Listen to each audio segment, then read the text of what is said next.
Pace car is in. And here they come, set to race for 400 miles in Texas. Green flag.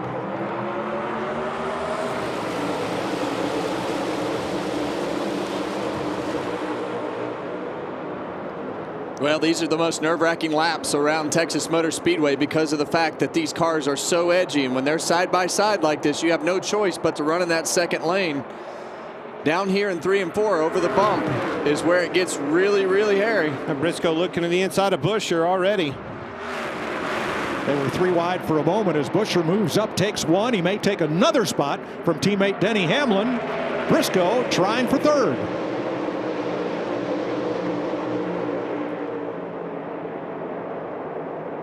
Kyle Busch was with him all the way to the entrance of the corner, then drifted back a couple of car lengths. Yeah, and Kyle Busch had a great qualifying run. As you see Briscoe on the inside of Denny Hamlin right here, ran side by side through turns 1 and 2, able to keep that throttle down and get that position on the 11.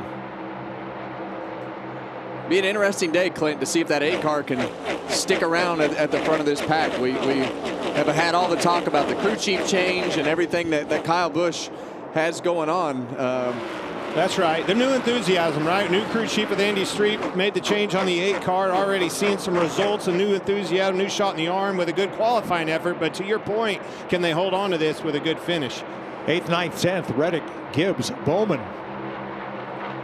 It's going to be interesting. Low air pressure. You see a lot of people running right down on the bottom of that racetrack in 3 and 4, Kevin. As rough as it is up top, probably what to expect early. Yeah, and the cars are just not going to drive as good as they did yesterday in practice when you could find all that space, all that real estate to get yourself the cleanest air possible. You don't have that choice anymore. You have to be able to go where they're not on the racetrack to manage those bumps, go up the racetrack, down the racetrack, and it's a lot hotter today than what it was yesterday. And you know as well as I do, when this racetrack gets hot, and especially with these Gen 7 cars, they lose overall grip, and that front end starts to go first. Carson Hocevar took off and instantly opened up a 7/10 of a second lead as we watch from the Ford Racing Cam on board Chris Buescher. Well, that's due in part with that clean air. Kevin just talked about it. It's so important to keep that clean air. That's why you push hard on Saturday to try to get that qualifying effort. Not only do you get clean air on the racetrack, you get the #1 box all day long. Just everything goes easier. Yeah, and really where these cars, we're going to start to see who's got the best handling cars. It's going to be lap 15 to 20. That's when you're going to start to see the swing in handling as to whatever you have and where it's going to migrate to. So right now, a lot of clean racetrack, no lap traffic. Everything's okay for Hocevar and all these guys up front. And that comment is right in line with what Christopher Bell told us in the pre-race show. Wait for some laps on these tires and you're starting to separate the men from the boys. Christopher Bell 7th, the Toyota Racing Cam, running right about where he started. Yeah, and he was pretty confident in his car, Mike. He talked about how comfortable he felt with it on the long runs. You see his team Gibbs right there behind him, so a lot of Gibbs cars up there in the front. Chase Elliott moving up. He is up 2 spots from where he started, pushing his teammate Kyle Larson back 1. So move Elliott to 12th. Yeah, and Chase Elliott's car looked good yesterday. You see Josh Berry and Corey Heim, Joey Logano right here on the front straightaway. Josh Berry's so dominant in this race last year as he led so many laps and then made that mistake down there in turn 4 and spun that car around. That's how easy it is. Leader of the race spun out. And watching that of Corey Heim and Logano behind him, Logano found speed on that outside, and that's where it came in first. Watching the truck race, watching yesterday's O'Reilly race, that outside in 1 and 2, there's a lot of momentum, a lot of passes being made there. If you can get to their outside, you got them. 1 is line. Larry Mack. Yeah, Mike, I'm watching Carson Hocevar, watching his data, and right now his big advantage at both ends of the racetrack, he's just able to carry more speed into the corner.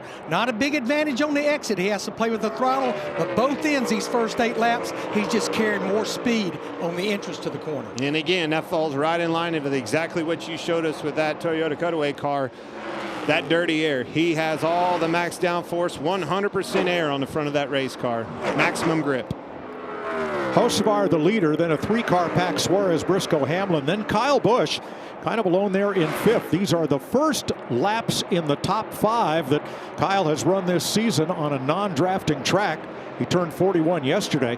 New crew chief Andy Street had been up on the pit box with crew chief Jim Pullman the last few weeks, but RCR leadership decided the results, even though Kyle got his first top 10 of the season last week, that wasn't what they were looking for and made the change. How about Denny Hamlin real quick? On the move with the 11 car. No surprise. Carson Hocevar, last week's winner, this week's pole sitter, and he's led every one of the 10 laps so far.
Think. Welcome back to the Würth 400, presented by LIQUI MOLY at Texas Motor Speedway. 16 laps complete. Carson Hocevar has led them all. Starting to see a trend here, Kevin. Here's your aerial coverage brought to you by Goodyear. Tried, tested, proven legendary. Yeah, as we see Christopher Bell and Ty Gibbs right here, we're seeing those Toyotas work their way to the front. Carson Hocevar is starting to fall off. You see Daniel Suarez start to drift to the back, or drift backwards. He's still up in the top 10, but they have run down Hocevar and won't be about a matter of time before they go by. And a quick rate, too. All of a sudden, we're what?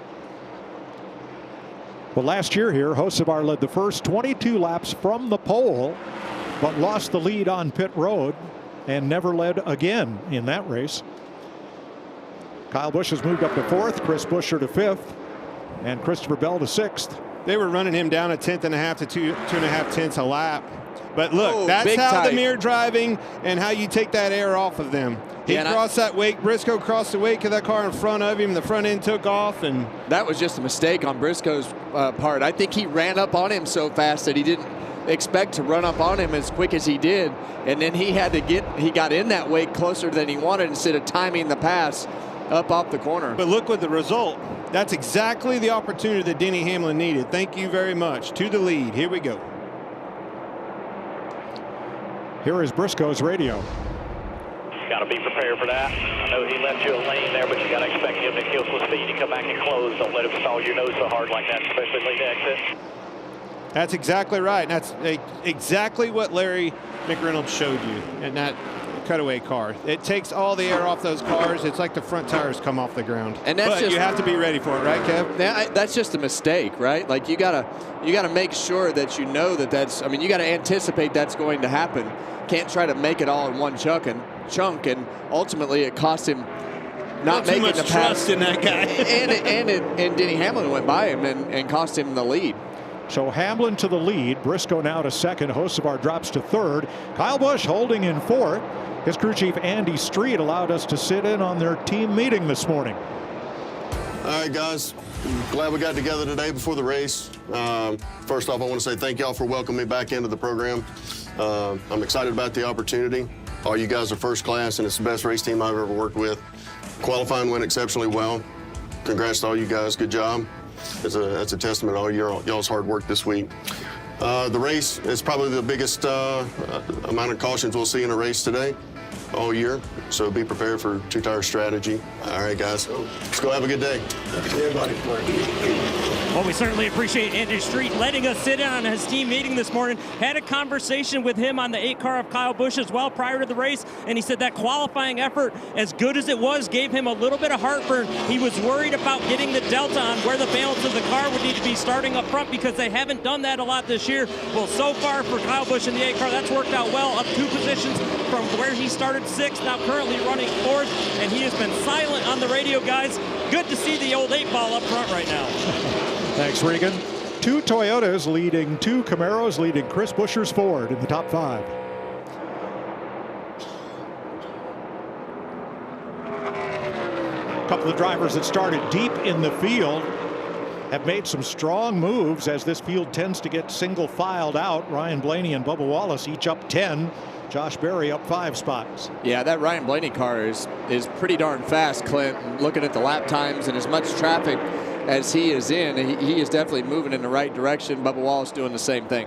Yeah, and we heard about it. I mean, he talked about it earlier in the pre-race. He just got loose and missed his qualifying lap. Only 1 lap opportunity, and if it slips at least a little bit, you're mired back in traffic. But if anybody can dig away out of a hole, we've seen that 12 car do it time and time again. Yeah, and really this race is one of those things that it seems to be one of those styles that fits Ryan Blaney with the long run, making your car keep turning, and that's what they're good at. Denny Hamlin out front. He leads all drivers in laps led this season, over 600 of them coming into today's race.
The greatest spectacle in racing is now just weeks away. The 110th Indianapolis 500.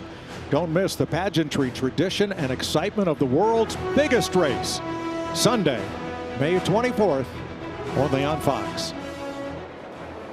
Here in Texas, Carson Hocevar led the first 19 laps from the pole. Then Denny Hamlin from row number 2 took charge, and he's been out in front for the last 14 laps. Here is a way early pit stop for Christopher Bell.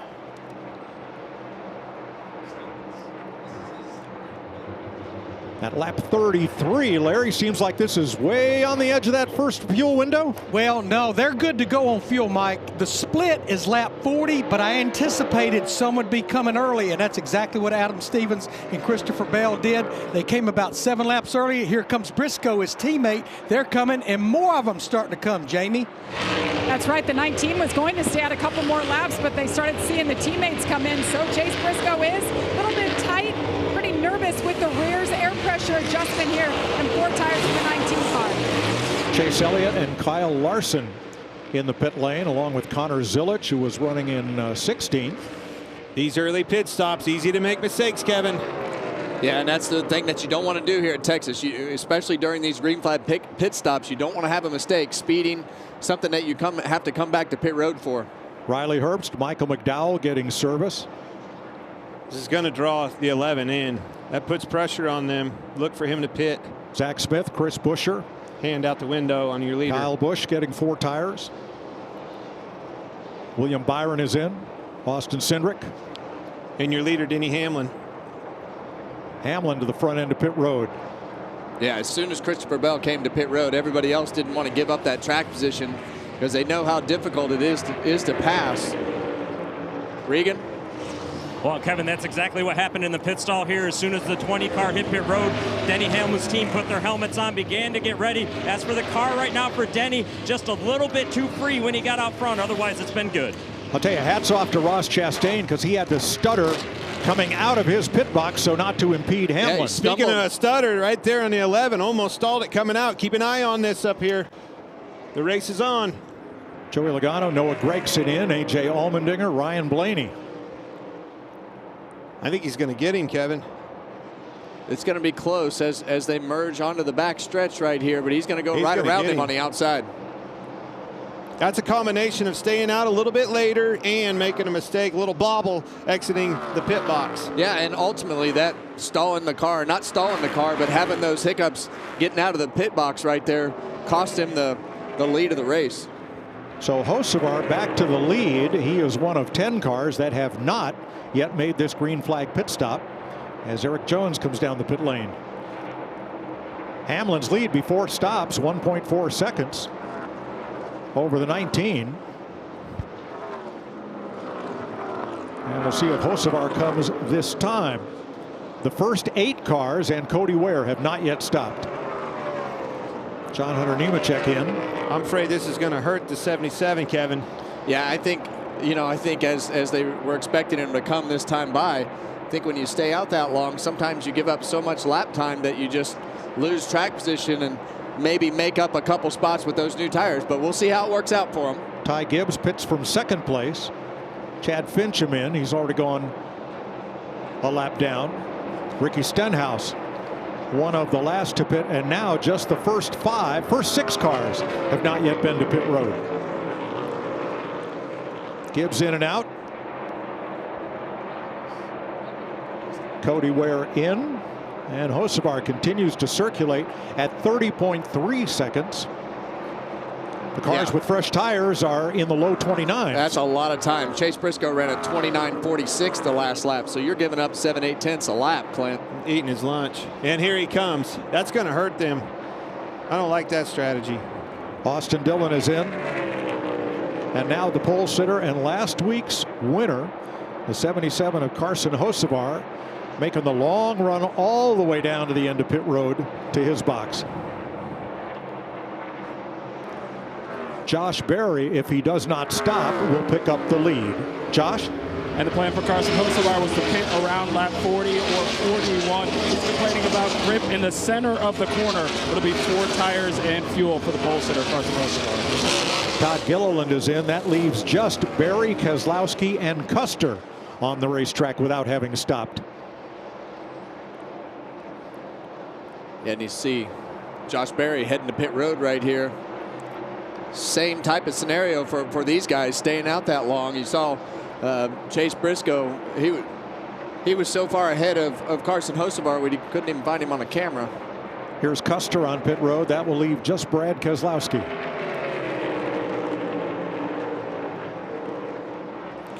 This 19 team, you see Denny Hamlin starting to make a little bit of ground on Chase Briscoe.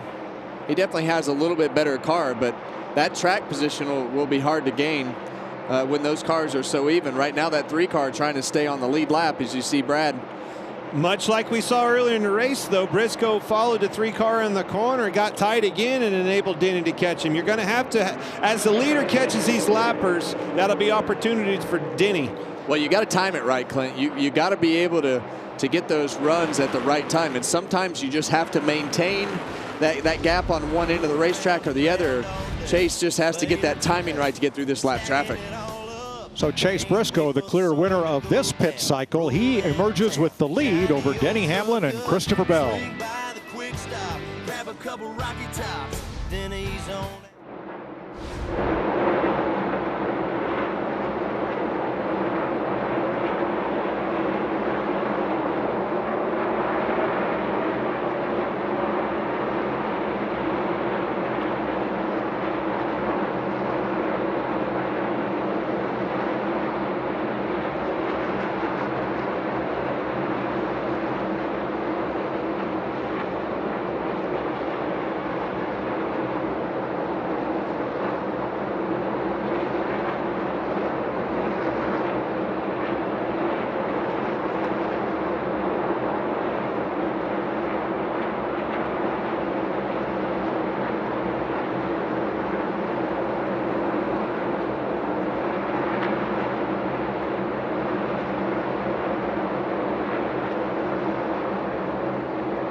Saturday night, baseball night on Fox. This week, Jordan Walker looks to keep his breakout season rolling as he leads the Cards against Manny Machado and the Padres. Or you'll see Mets Diamondbacks Saturday 7, only on Fox.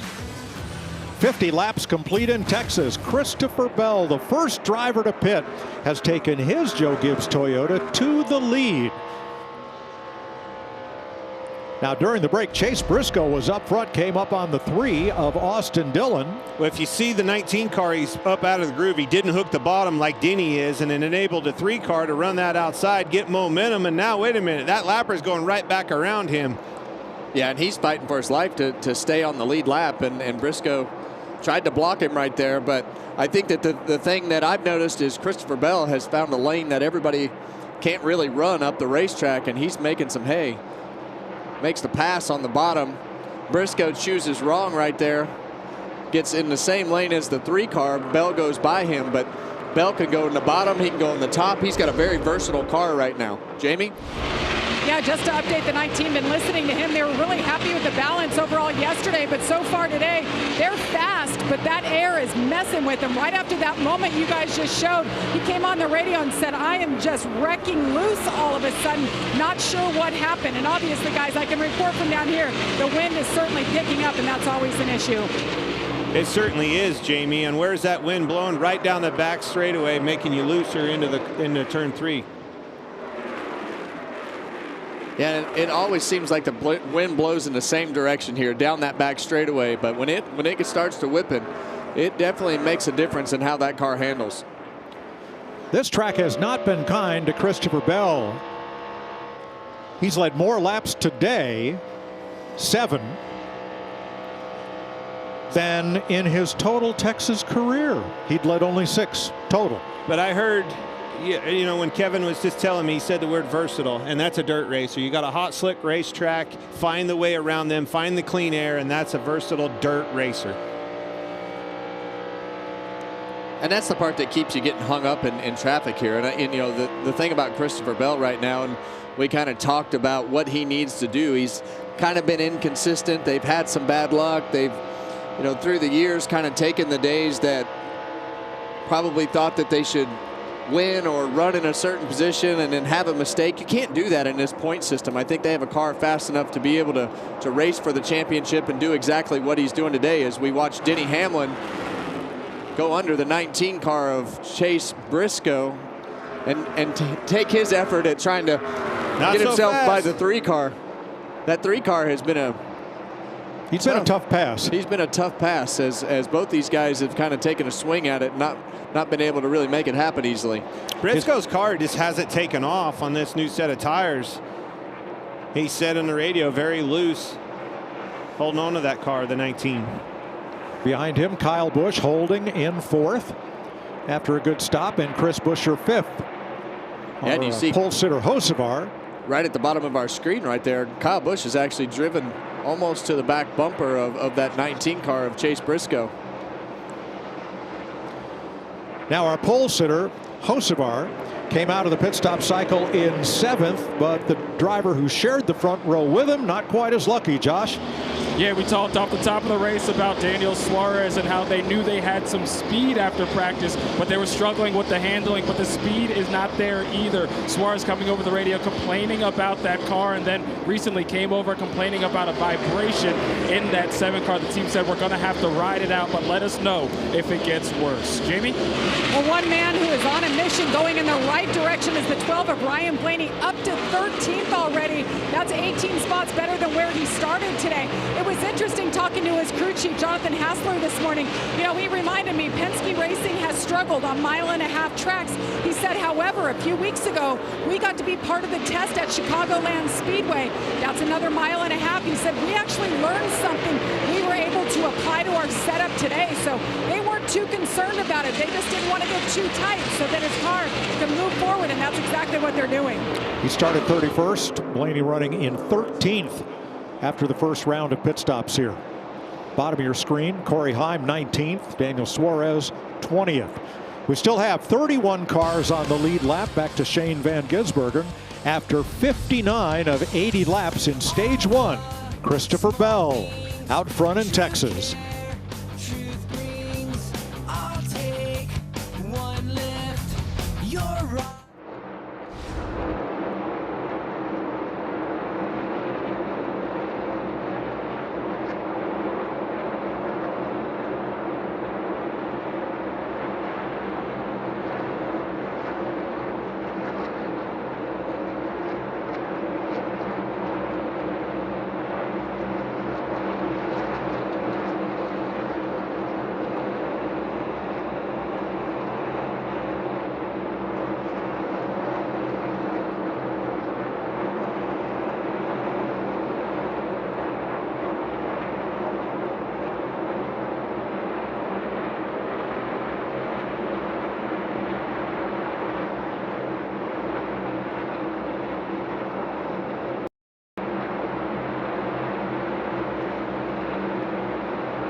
15 laps to go in stage 1 at Texas. Christopher Bell leading.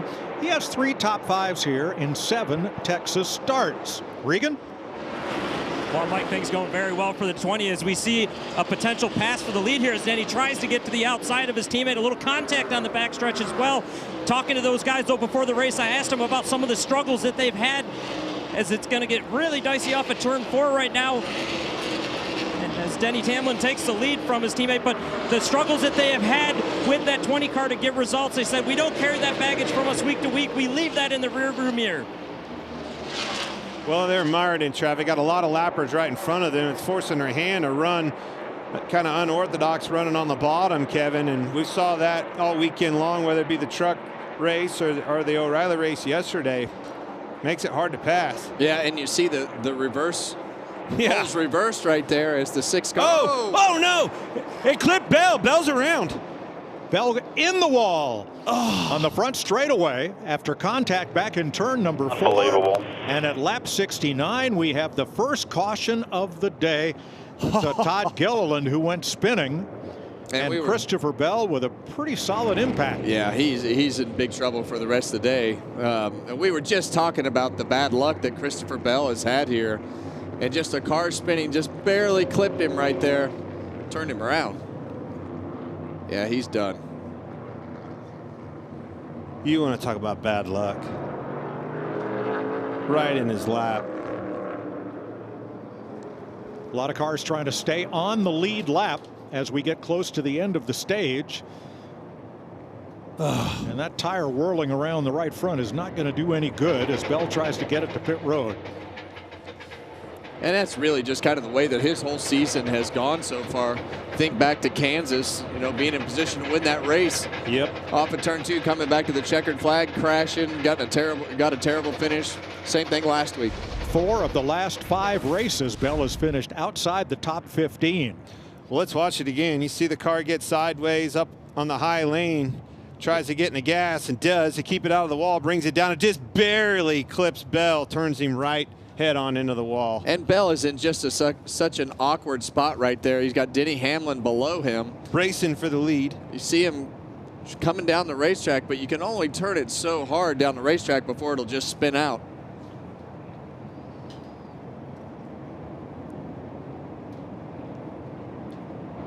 Let's watch from the number 20.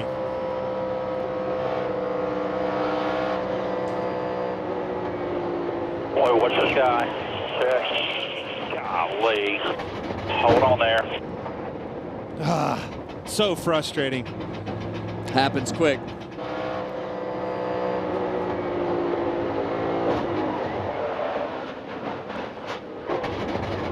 Got back in the gas there trying to beat him.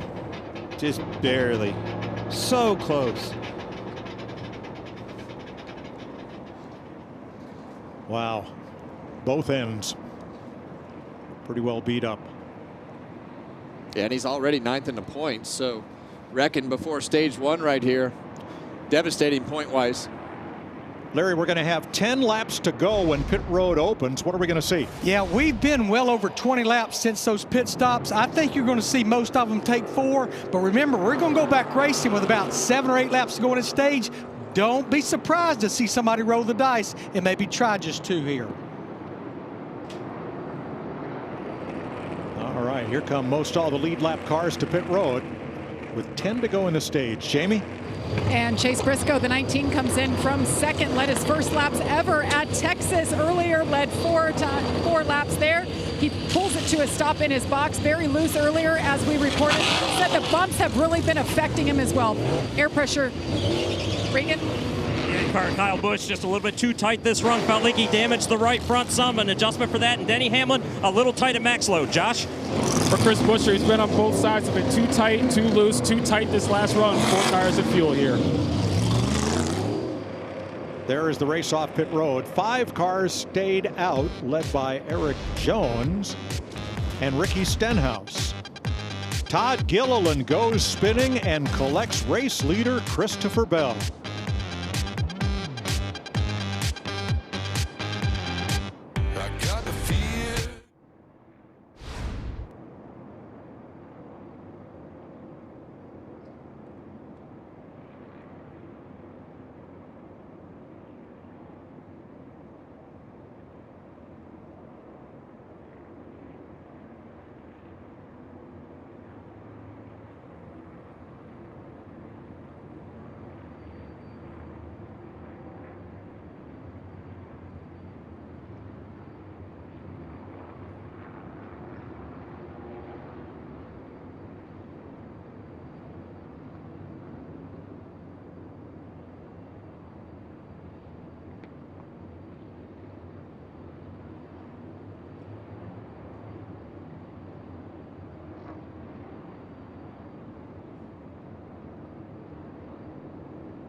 Next week, NASCAR heads to the rolling hills of western New York for its second road course of the season at Watkins Glen.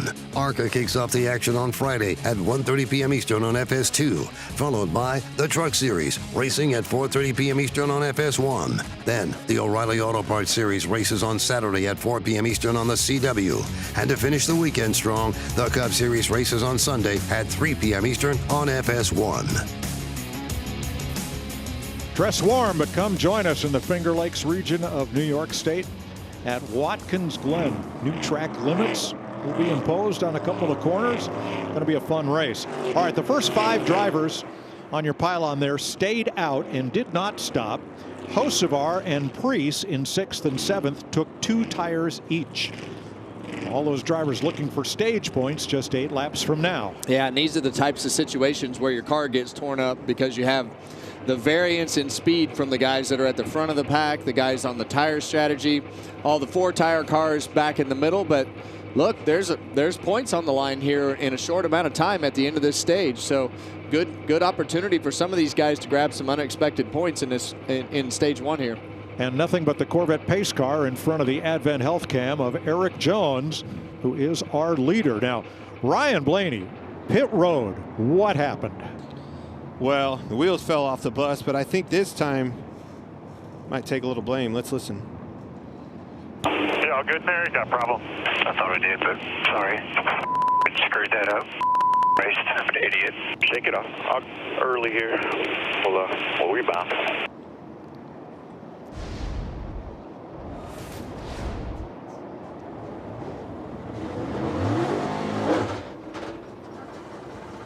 Been there before. Stalled it, Kev. Oh, twice. 3 times.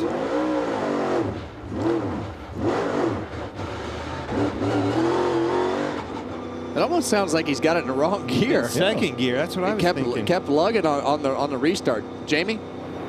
You guys nailed it right there. Just talked to the team and they said he got it stuck in gear trying to exit the box, so that was the problem. He took it hard on himself, guys, but we've seen him come to the field once today. We're going to have to see him do it again as he'll restart 27. Well, I'm almost glad to see that because his the pit crew changes that have been made had been very positive these last 2 weeks, as Coach Gibbs has a word with Christopher Bell. Out of race after being collected in Todd Gilliland's spin. Gilliland, racing as hard as he could, was trying to keep from going a lap down. Yeah, really hard to run that high up on the racetrack with where that bump is off of turn 4. Speaking of racing hard as you could, watch these old tires, 2 tires. This is going to get wild at stage end. It'll be 6 laps to the end of the stage as the green flag waves.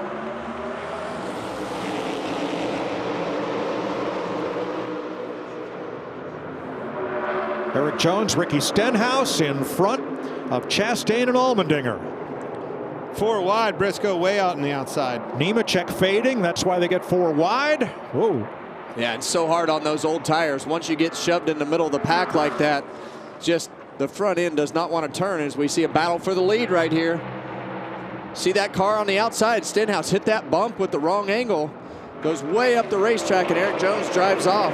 And here comes Hocevar on the inside of Allmendinger for 3rd. Wow, it gets too close down there. You see when that one car moved down and took the air off those cars, they all scattered. Made them really tight behind him. Hocevar just 2 tires, but it hasn't seemed to slow his march back toward the front. Everybody coming on new tires now. Yeah, and you see Denny Hamlin stuck right there behind the 60 car of Ryan Preece. He's lost a whole bunch of ground to Chase Briscoe. Ty Gibbs has gone by him, so his lane has not been favorable to him on this last restart. And that's holding up Chase Elliott and everybody behind him. Trying to make some steam in that top lane. 3.5 to go, stage 1. And right now, Denny Hamlin in the 11 with the last stage point. Yeah, and he is definitely still losing spots right there. As you see Chase Elliott make it 3 wide on him. Austin Cindric now on the bottom 3 wide. So Denny Hamlin struggling on this restart. Cindric to the inside, 3 wide into the corner. Top lane Gibbs. Yeah, just not working out for Ryan Preece with the strategy that they had on this restart. Not able to keep himself in the top 10. Nope, he's faded to 15th. Look at this. Briscoe, whoo, that was close. Getting into 3, Chastain was trying to block them all. He was blocked high, blocked low. Oh, contact. Chastain and Kyle Busch got together. Yeah, the cars are so edgy right there through that tri-oval. William Byron just into the back bumper in the wrong spot of the 8 car, trying to help push him by. And the 9 of Chase Elliott now in the final point position. Coming to 1 to go. They're going to be 3 wide. It's going to be a Hendrick sandwich of the 1 car. Gosh. Wow. Got to be so careful with those cars when they get that close. That inside car, sometimes it'll just pull them into the door of the outside car, but they got away with it right there, Mike. Chastain now in the 10th and final point position. He and Hamlin are going to battle for it as they come around turn number 4, and Eric Jones will get his first ever stage win in the Cup Series. Hocevar for second. Stenhouse, Gibbs, Briscoe the first 5. Busch, Allmendinger, Elliott, Byron, and Denny Hamlin score stage points. Whew. Stage 1 complete with that Jones boy out in front of the field.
I would go outside the motorhome because I always like to hear the crowd reaction. That is a crowd reaction I haven't heard since, well, I haven't heard it in a long time, but when Dale Jr. would be in an Xfinity race or a Busch Series race and I was there watching, the crowd reaction for Cletus McFarland was unbelievable this weekend.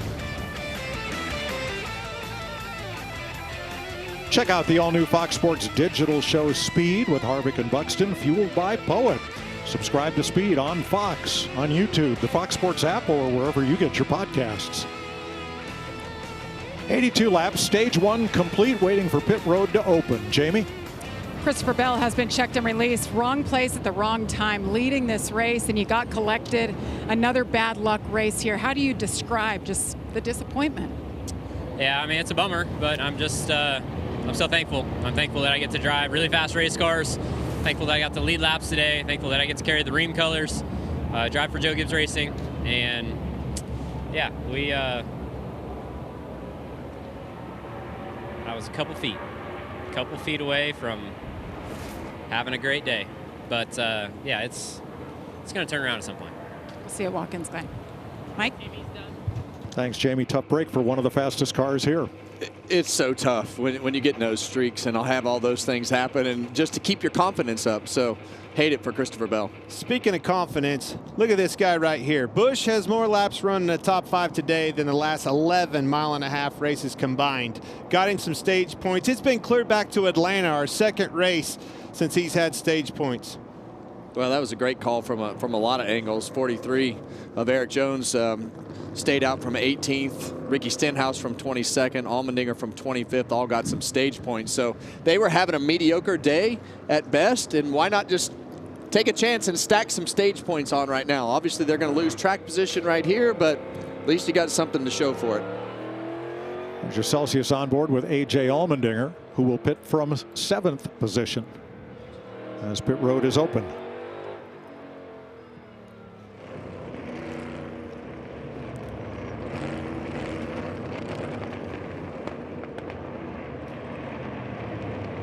Stenhouse, Allmendinger.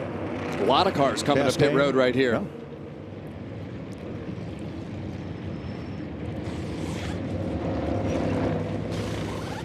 Yeah. Suarez will get a needed adjustment here. Noah Gregson pushing Connor Zillage mid-track along the pit lane. Yeah, one car that is on pit lane right there you see in the middle of the screen is Kyle Larson. We haven't talked about him at all today, Clint, but usually we're talking about how fast he is right here. He's been struggling today.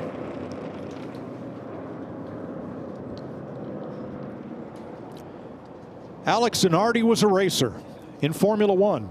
He was a champion in the kart IndyCar series, but he will best be remembered for the pass that he used to beat Brian Herta coming down the corkscrew at Laguna Seca. What a move. He also started burnouts and made them popular. After losing both legs in a race car crash, he came back and was a multiple Paralympian champion. Chip Ganassi said it best. Alex didn't just overcome adversity, he redefined what was possible. He passed away this week at 59.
86 laps complete, and the season's 2 first-time winners are at the front of the field, Carson Hocevar and Ty Gibbs.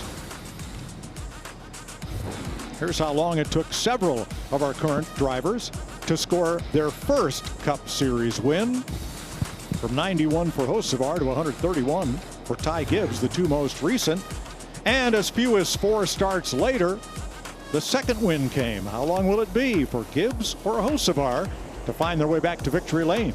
Yeah, usually once you knock that barrier over, you're able to make it happen a little more consistent. Jamie? Yeah, and you guys, Kyle Larson is just going in the wrong direction. He just says he's so tight, nothing to lean on with the rear wheels. They've been working on it every stop. They started out with air pressure, didn't really move the needle. So 2 stops ago, they made a right rear wedge adjustment. It helped a little bit. So they just made a left rear wedge adjustment to try to help that grip. That's what he's lacking as he's back, going to restart in 25th. Yeah, he'll restart 25th, but he was the 8th car off pit road because the first 17 cars all pitted at lap 70 and they stayed out. So the first car with 4 fresh tires is Eric Jones in 18th place, who won stage 1.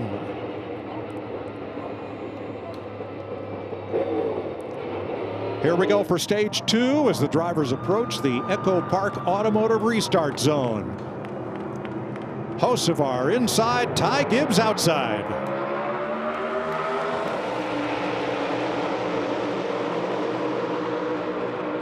Yeah, and we would expect that 54 car to drive right around the 77 based upon his tire advantage. So see if that happens. See Chase Briscoe going to get a huge run on both of these cars. Whoa, big block. That's going to, we've seen that with Briscoe before. That wasn't aero blocking, that was more like cinder blocking. Yeah, that was a big block.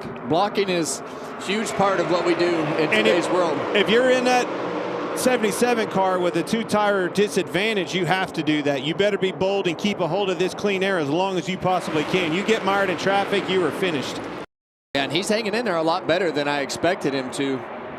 But I think that cycle on the tires probably made this a little more even than what it would have been compared to stickers. So I still think it's going to be short-lived, but the longer he can hold on to it and keep this clean air, the better it'll be longer. Well, they both stopped at lap 70 during the first caution. The difference, Gibbs and Briscoe got 4 tires. The 77 only took 2. Just barely not able to clear Carson Hocevar right there. You see the side draft take effect and that car drive right back by. Oh, slid up a little bit. Oh. See him hit the bump. Gibbs hit the bump. Guard got loose and Briscoe's around him. And it happens that fast. You just have one moment here with all the throttle that you carry and the speed. When you have to get that momentum up, it makes it look like you just slam on the brakes. And there's the fight for 5th place. Kyle Busch battling Chris Buescher. Those 2, Chevy and Ford, have been going at it all day. And they're the only Chevys and the Fords that have been consistently up front, too, to your point. Obviously, Hocevar's up. Trouble, front straightaway, car around. Byron. Right in front of the pack. And everybody gets by. Ooh, that was close. Man, it's a great thing that he didn't have that car go back up the racetrack. That could have been a massive wreck, Mike. Or a good thing he didn't go all the way through the grass because it has torn the front end off several trucks and O'Reilly cars already this weekend. Well, but they're up currently. William Byron got by with one there. 3rd caution flag, lap 93. I'm below though, so we'll get a little bit caught up here and we'll come and get 4, and then we'll come and look at it after. The Valvoline onboard cam for William Byron. Boy, he came around right in front of half the field. We'll have to see, much like Gibbs, it was in the vicinity of this bump, Kevin. The bump is the tunnel. You see him up here in the front of your screen.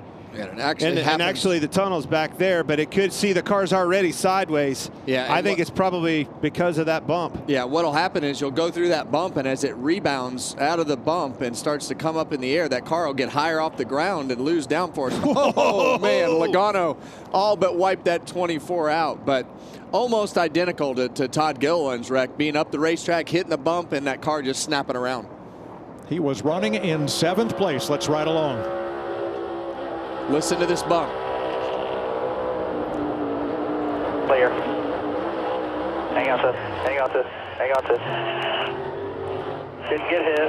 Lock it down. Lock it down. Lock it down. Lock it down. Still okay. Get it back rolling right here. Try to get back to the track. And you can see right there when he bottomed out in the seat, you can see his body go down, and that car spins right around just in time for the bump. This caution is exactly for the leader Hocevar what he needed. Let's get these 2 tires off now. We're reestablished for these guys. It's also what everybody needed that just pitted. Jamie? Yeah, they were going back and forth on the radio for Chase Briscoe. They're right on the edge of the fuel window when they wanted to come in and pit, so they just decided to say yes. Right side's only in a collision with the 5 of Larson. He has to back it up. Trouble down here for Chase Briscoe.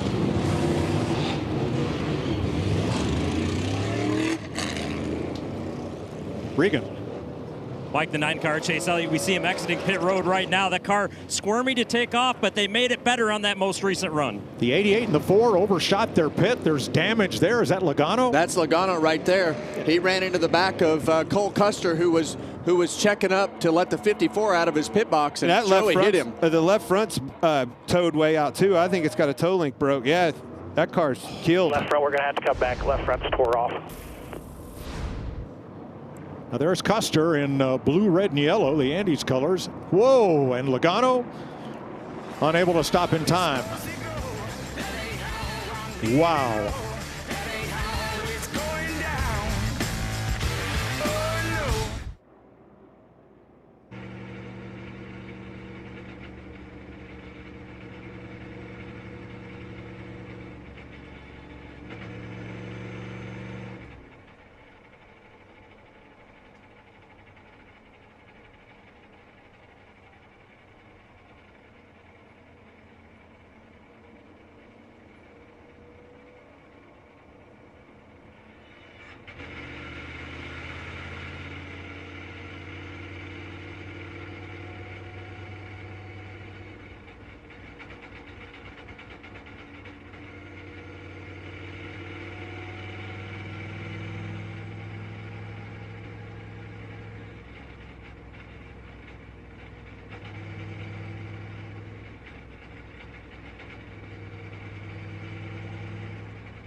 Welcome back to Texas, where a single car spin by William Byron leads to 3 different calamities on pit road. First, Kyle Larson, Chase Briscoe. And this is what happens when you have 2 tires, cars coming out of the pit boxes so quick. Oh, that car, that hit harder than I thought, Clint. Right front. is definitely hurt on the 19. Yeah, that car's in big trouble. Next, Joey Logano and Cole Custer. Cole Custer trying to let the 54 out of his box, but look at Custer. He's not quite close enough to even get into his pit. And now you're going to ride along with the Hunt Brothers Pizza Cam and Logano.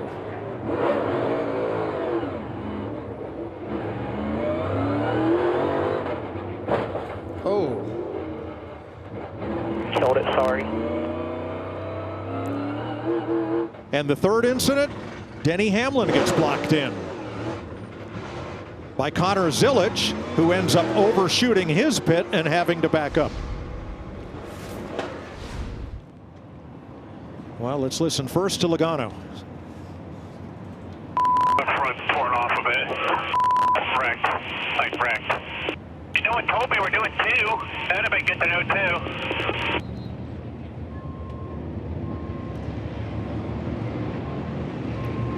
You're starting to hear some of the frustration.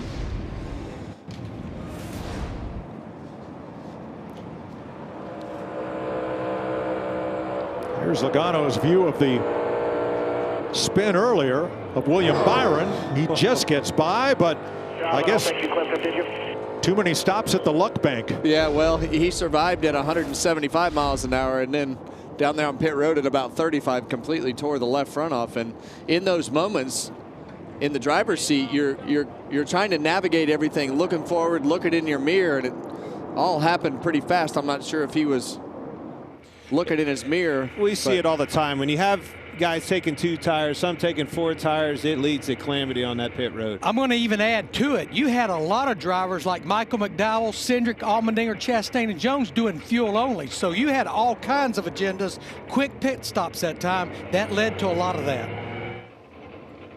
Well, for Joey Logano, this season has been way up or way down. He's the defending winner of this race, goes off on the hook. And look at those finishes. Top to bottom. This old sport will humble you, won't it? About the time you think you're on the top, you'll wind up trying to figure out how to even get back on track to finish a race. And right now, that's where that 22 team is, unfortunately. And he'll probably fall out of chase contention. He was 15th coming in. Back to green. And this is exactly how this racetrack gets unraveled. You've got no tires, 4 tires, 2 tires. Watch this. Corey Heim and Zane Smith, the yellow and green car up front, did not stop under this caution flag.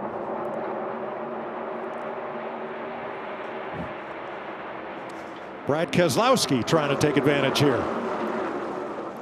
Yeah, and you're so right, Clint. I mean, you look at this field right now with the way that everything is mixed up at the front, all the cars that have been up front, in the back, and cars that have been torn up on pit road. This is exactly in line with everything that's happened at this track over the last several years. But who had Corey Heim on their bingo card to be leading the race? Well, I like the strategy. They were the first of 7 cars that stayed out, including Zane Smith, Keselowski, Stenhouse, Daniel Suarez, Nemechek, and Riley Herbst all stayed out for track position.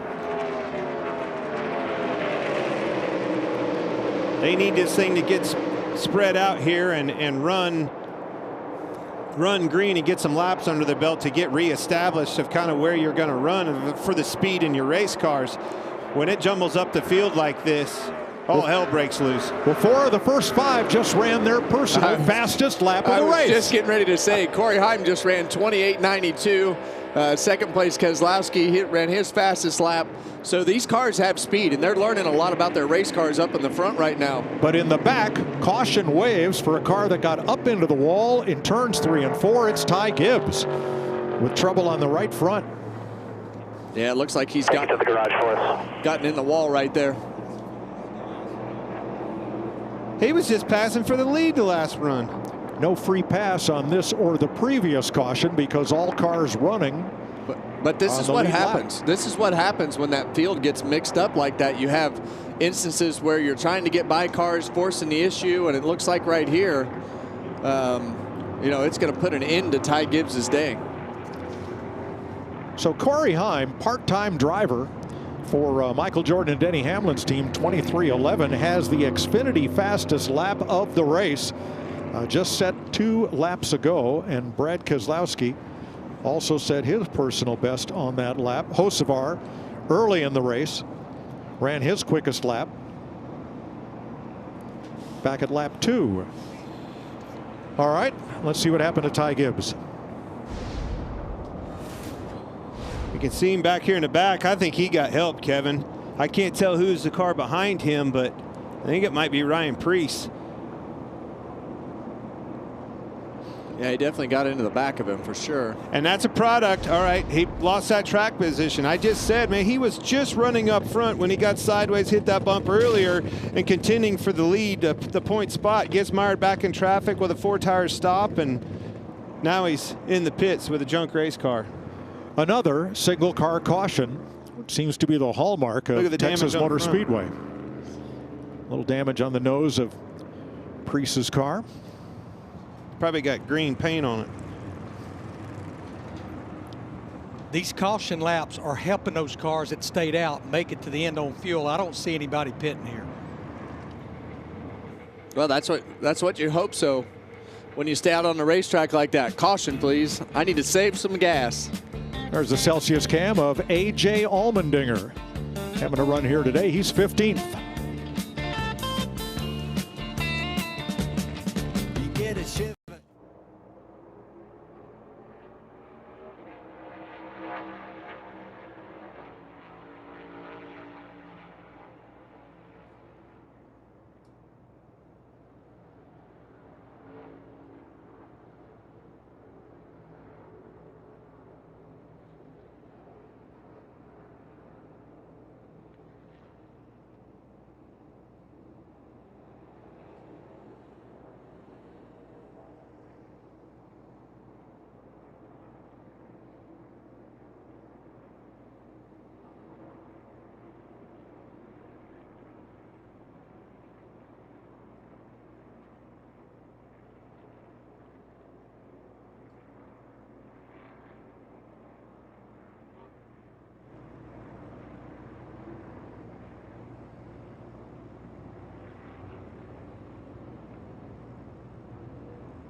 The fastest racing on earth hits the racing capital of the world. Alex Palou looks to continue his dominance of the 14-turn IMS road course. It's the final race before the 500, Saturday, 4:30 Eastern, on Fox from Indianapolis. Let's go to the Care Center. Jamie Little. Joey Logano has been checked and released. He avoided the on-track incident over 180 miles an hour, and then on pit road, 35 miles an hour, you're taken out of this race. What did you see there, Joey? Yeah, everyone was trying to do 2 tires, and the whole field's past you because the pit stops are so fast with 2 tires, and it's checked up in front of it, stopped, and you're trying to look and try to get up out of the way, and he just stopped, and there's nothing I can do about it. I couldn't stop in time, so. It's been a tough year, Jamie, to say the least, but proud of the speed we had today. Discount Tire Mustang had good speed capable of going up there and running. Into that long run there at the end of the stage, we were one of the best, if not the best car, which makes it hurt even more, to be honest with you, but glad we had speed at least, and all you can do is keep digging, go to the next one. Thanks, Joey. Mike? So this is the 3rd mile-and-a-half track we've been on this year. At Las Vegas and Kansas, there were no DNFs or did not finish. And already in the garage, Logano, Custer, and Bell. Bell from an on-track incident, Logano and Custer from that pit road collision. Heim and Keselowski up front for the restart.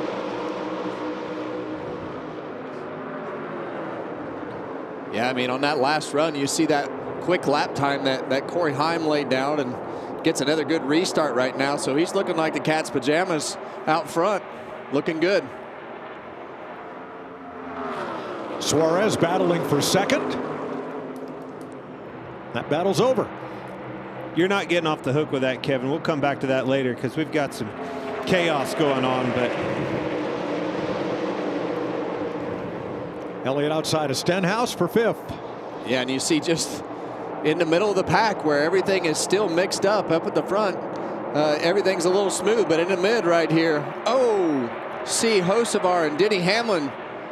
I don't know if they made contact, but they definitely both had to check up, and definitely got squeezed off of 2, and then they squeezed Jones getting into 3. You got to keep your elbows up. You lose positions in this dirty air like this, you can't get them back. Very hard. That's back at 16th place. And you got to do all you can do on these restarts to gain as much as you can, because as they get strung out, the amount of cars that you need to pass and the time that it takes to pass them just keeps going up as you run throughout the day, and the field spreads out. So when they're all packed up like that, you want to try to capitalize on as many spots as possible. Side by side for 5th, side by side for 7th. I hear you there, Kevin, but I think you need to take a deep breath, slow things down a little bit, let this race come back to you. Adversity is going to be a big part of what I'm seeing today at Texas. Well, that's what Chase Briscoe is doing. He restarted 14th. He is already up to 9th. Yeah, and I was really worried about that 19 car. It looked like that right front fender had damage, but it doesn't seem to have affected his car that much.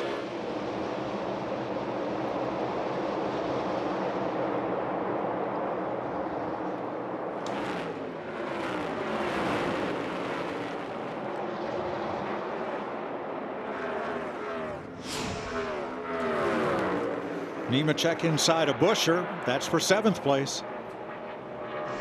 And Tyler Reddick coming back up, challenging for the top 10. There you go, Mike. You finally said his name today. We haven't said it since we introduced him in the starting lineup. Right. They just have a great knack right now of keeping themselves in the race, surviving the chaos, continuing to work on their car, and he'll be relevant before this thing is over, most likely. Well, I'll tell you another name we haven't said all day is Chase Elliott in this number 9 car. New life, clean air. Got through all these circumstances, and now we've got the clean air, and we can flex some muscle and see what we're made out of.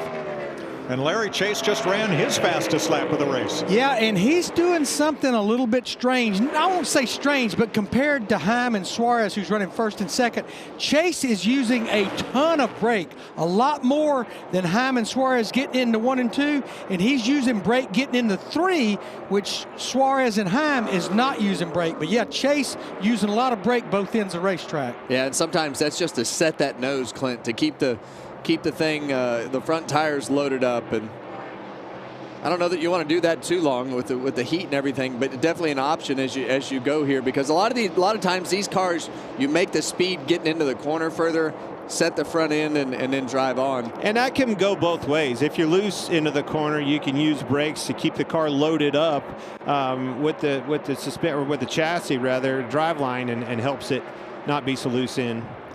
Ty Gibbs, who just brought out the most recent caution, has just taken his car to the garage. Let's check with Josh on the leader. Well, guys, third start of the season for Corey Heim. Some strategy play to get up front, getting some valuable experience in terms of restarting on the front row. Got to do 2 of those, came over the radio, told the team, hey, guys, let me know where the guys are making speed behind me so I know where I need to run. But pretty cool, of all the drivers in 2311, Michael Jordan is in his pit box right now during this race, and he called this car the best one he's had in his Cup starts, and he's making the most of it right now up front. Well, Heim was last year's Truck Series champion. He has 25 wins in the Craftsman Truck Series, 5th all time. This is his 3rd of 12 Cup Series starts that he will make this year. And somebody's going to have to find a place for this young fella next season. Well, yeah, they better find a spot, or he's going to find a different spot. And I mean, he has the ability to go out there and do it. Let me tell you something. They put this car in victory lane today. That Michael Jordan, if I'm the driver, I'm coming to get him. If you have other plans, sorry, keep the boat parked. We're going to the racetrack. We need you, buddy. He is a good luck charm. He shows up, they go to victory lane. 36 complete in stage 2, which will end at lap 165. Corey Heim 2 seconds up on Chase Elliott, Daniel Suarez, and Brad Keselowski.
Aerial coverage brought to you by Goodyear. Legends aren't born, they're proven. 145 laps to go. We are halfway through stage 2. Corey Heim leading Chase Elliott by 2 seconds. A little concern about Chase Briscoe, who was 9th but has faded now to 12th over the last couple of laps. Didn't have a great run off turn number 2, was slow down the back straightaway 2 laps ago. Now, the big question, who can make it to the end of this stage? Here's some radio from, I believe, Brad Keselowski.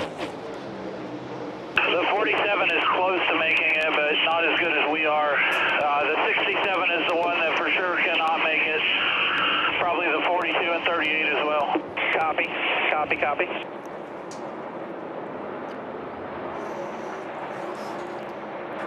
And there's Briscoe slow again. Yeah, we saw this earlier. Thought he had checked up off of turn 2, but you see it happening again right now.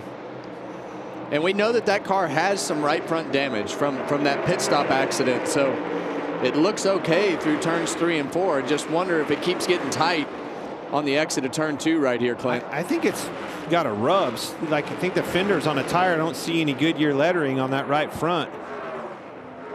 You see the damage. It's more than you think. Jamie?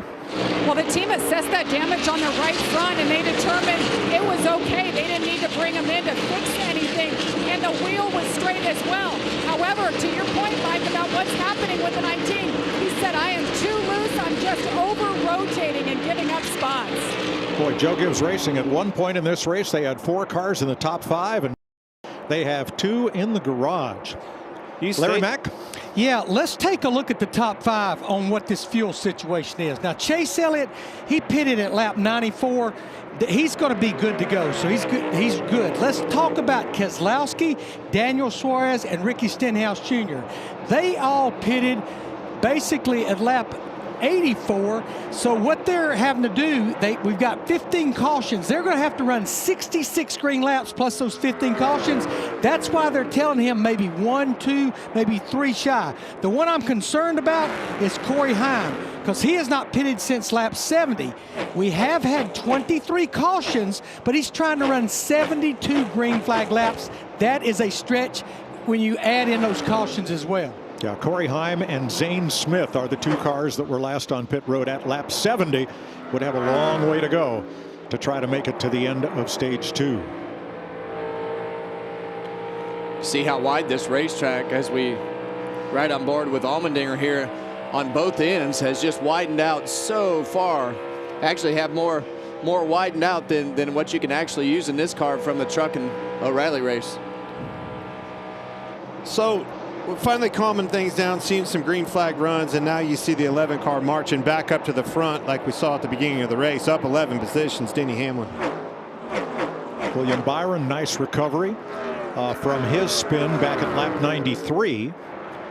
And among the biggest movers. I don't think there's anybody that can beat Denny Hamlin if he gets back to the front. I think Christopher Bell and Ty Gibbs were about the only 2 cars that can probably hang with Denny Hamlin, but right now he's in a league of his own as far as lap time goes for the most part. But most every lap. That's exactly what we've come to know about this track at Texas, though. I mean, it throws things for a loop, and when them cautions start coming out, here you're mired in traffic, we're getting squeezed, we're frustrated on the radio. That's how you beat it, Denny Hamlin. A couple of other drivers that were up front early. Carson Hocevar, who led 4 times for 35 laps, back in 15th. And Kyle Busch in 13th after running the first quarter of this race in the top 5.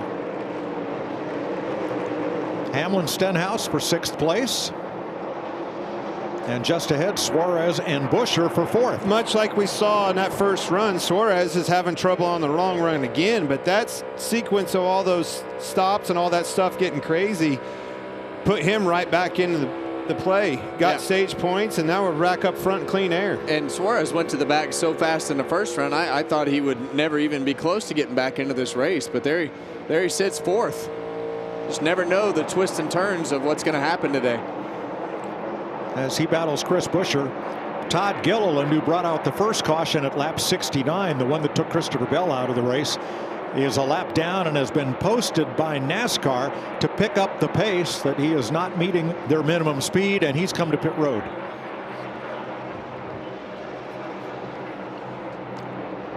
So 32 cars on the lead lap, 23 to go here in stage 2.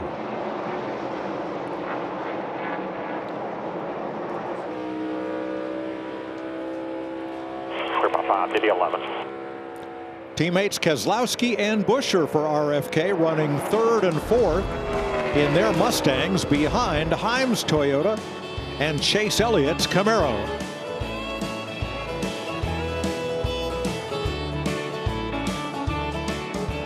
Heading down south to the left.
Corey Heim leading in Texas, but what is the fuel story with the 67? He was last on pit road at lap 70.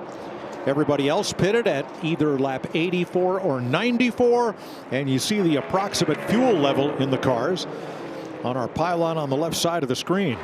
27 laps, or 26 now to go in stage 2. Can he make it? Go ahead, Clint. Clint says yes. I think they go for it. Well, they're not running for points, so they have nothing to lose other than the race. Well, and you also have some affordability to slow down a little bit and save me some. He has a 1.7 second lead. And I hear the other teams talk about where they are as far as being able to make it. It doesn't sound like they think that they can, so we'll find out.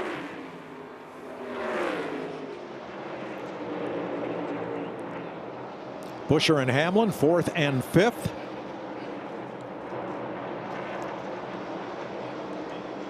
Yeah, and I still think that 11 car of Denny Hamlin is fast, and I think Corey Heim actually has the speed to be able to compete with him. Chase Elliott. Those look to be the best 3 cars as far as speed goes on the racetrack currently. Well, Brad Keselowski's done a great job of playing strategy to put himself in a great position. They ran long on the first green flag stretch, worked things out so that now he is 3rd, and his teammate Chris Buescher is 5th, and Daniel Suarez has had a nice rebound. And not only does that sound like Brad Keselowski this year, what we've seen with the RFK cars in general, Kevin, they've just done a good job of not making mistakes, getting the most out of every weekend, and that's exactly what we see on display with 6 car.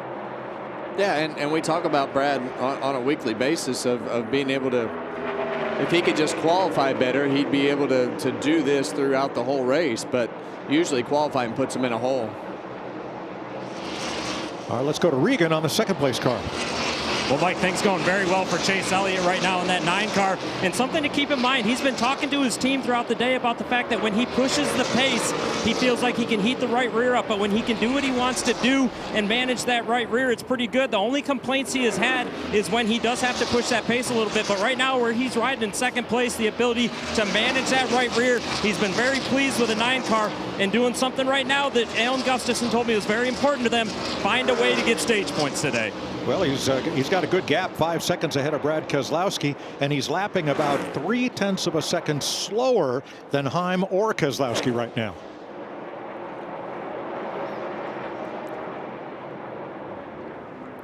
Jamie? Brad Keselowski's been doing a great job saving there in 3rd. Jeremy Bullins, his crew chief, just came on the radio and said, all right, we're looking to be good on fuel. If you want to run it a little bit harder, go for it. He was the 3rd fastest lap last time by. Larry, how about our leader? Yeah, I've been studying some more numbers, Mike, and I just want to clarify. Pitted on lap 70. That means he's got to run 72 green flag laps, which is doable, but that does not include the 23 cautions that were in there as well. Clint was asking me during commercial break, the only thing I am seeing, he's starting to pick the throttle up a little later, just a little later, maybe trying to save a little fuel. But guys, that's a lot of fuel to save right there. Sure is. Now, Zane Smith also stopped at lap 70, and we're told that he will pit about 5 laps from now. Smith, that is.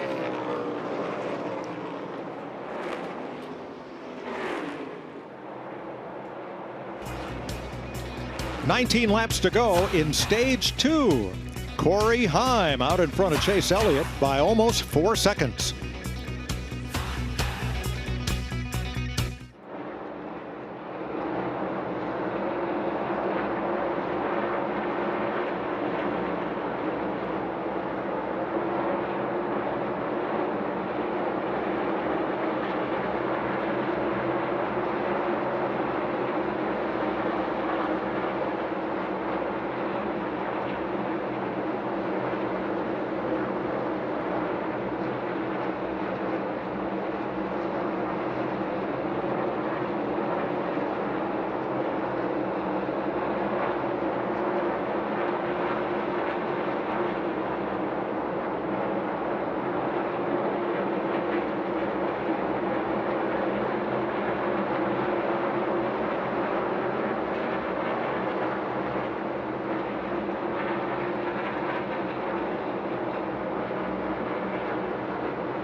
With 14 laps to go in stage 2, Corey Heim is the leader. He's not been on pit road since lap 70. Zane Smith, the other driver in that situation, did stop for fuel a lap ago while we were in break. So here's Heim. He's going to surrender the lead and come to pit road now. Chase Elliott will be the new leader as Heim gets down to pit road speed and has a long drive down to his stall. He'll fill it up with Sunoco race fuel with Poet Zero Carbon bioethanol and may take on some Goodyear Eagles. Josh? Well, they ran it out as long as they could with that fuel. Corey Heim came over the radio, told him he is comfortable with that car, just 4 tires and enough fuel for the 67 here.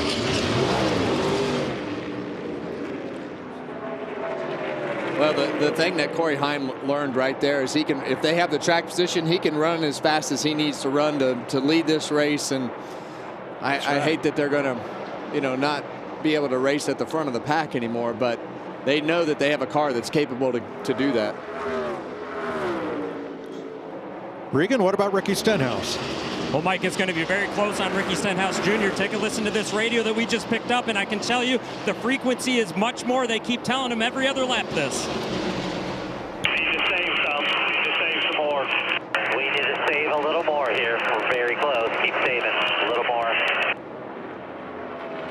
And that's good intel. They're watching how much he's saving. All right, that's not enough, driver. Save a little bit more, Ricky. Need to back the corner up, let it roll a little bit longer before you pick up the gas. Turns 1 and 2, in my opinion, Kevin, at Texas is probably the only place that you can really save the fuel the most. Yeah, and there's a lot of different strategies to that. Really, as you go down the straightaway, you'll probably back off the throttle to, 5/8, 3/4 throttle. And as you go through the corner, just try to lift earlier, let it roll further. When you go back to the throttle, try to go back to the throttle a little bit slower. But really, you want to go back to the throttle in the corner, and when you get to the exit of the corner, lift down the straightaways. You tend to lose less time that way. At the end of the day, you want to keep backing it up until they tell you. You let them just kind of walk you to the water here. Tell me how much. All right, that was good enough. There you go. Now do that again. Replicate that. Now Tyler Reddick was on pit road 10 laps later than Ricky Stenhouse as they battle for 6th place.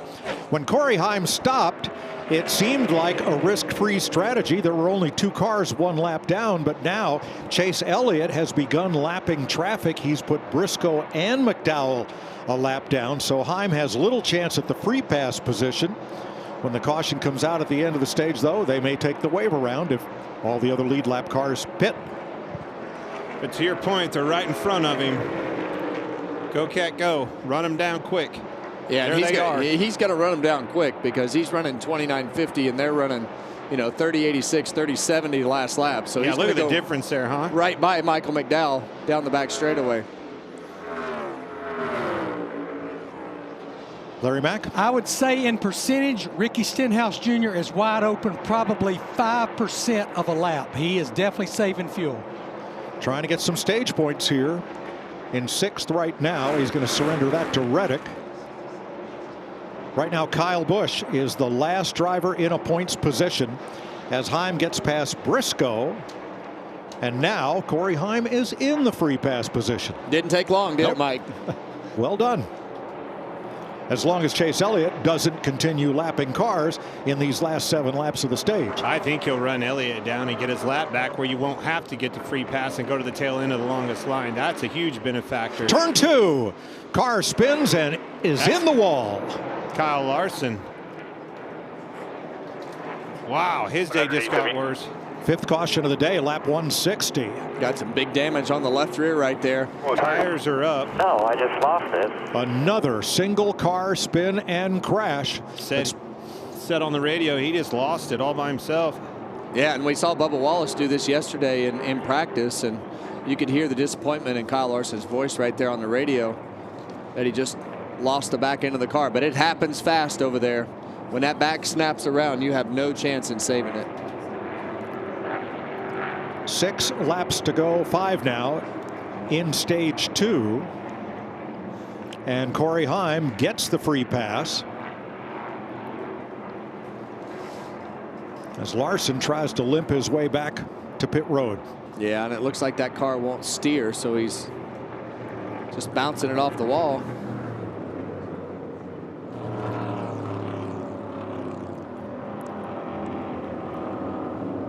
So we're going to watch this from A.J. Allmendinger's onboard camera.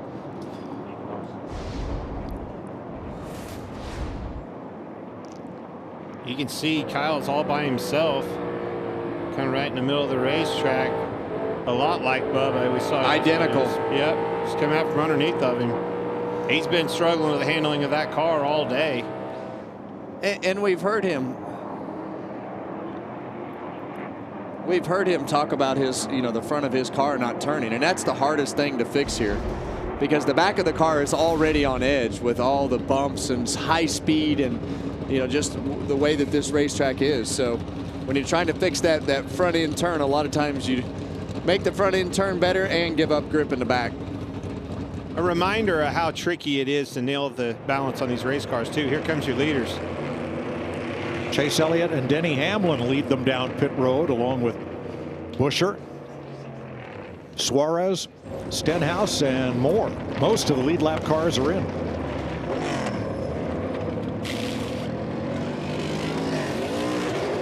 Regan. Mike, you see the 9 car, Chase Elliott right there. No complaints from the driver. He was just unleashed about 2 laps ago and told, don't save us any more fuel. And the 11 of Denny Hamlin said it's pretty good right now. Josh? Buescher happy with the car during that run. Slightly free, but good in clean air. 4 tires and fuel for the 17 car.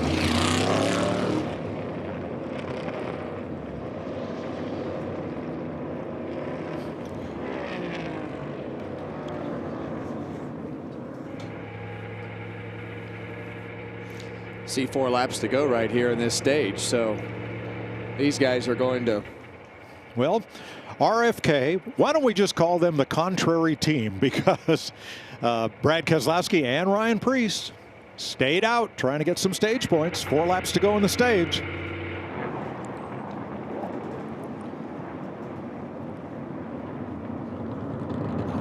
I'm not sure that's a winning strategy, but I applaud their willingness to try something different than what everybody else does. Well, that's definitely different, and if this thing does go back green, they're going to get swarmed by all these new tires. You saw how fast Corey Heim went by all those cars that had old tires, and that's what will happen right here.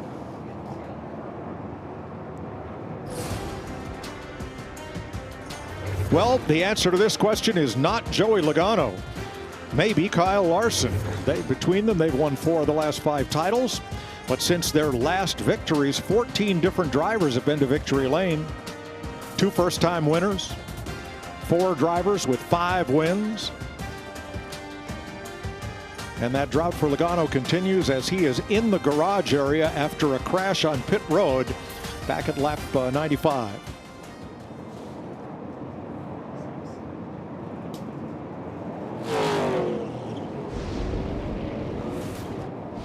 And here's Ryan Blaney blocked in. We talked about this earlier. This is a product of bad qualifying. Eric Jones was in his box. He had to back up to get out of it.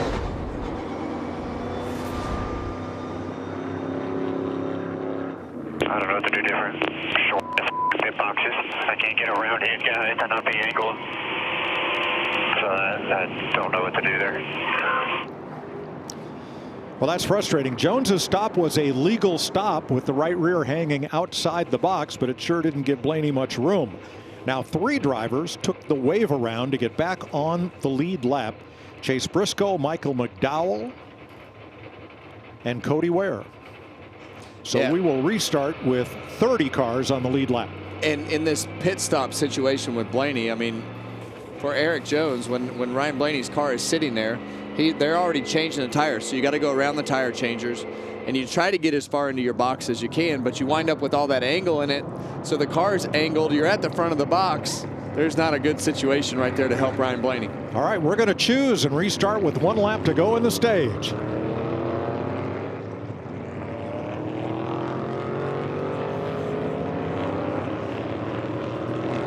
Jamie?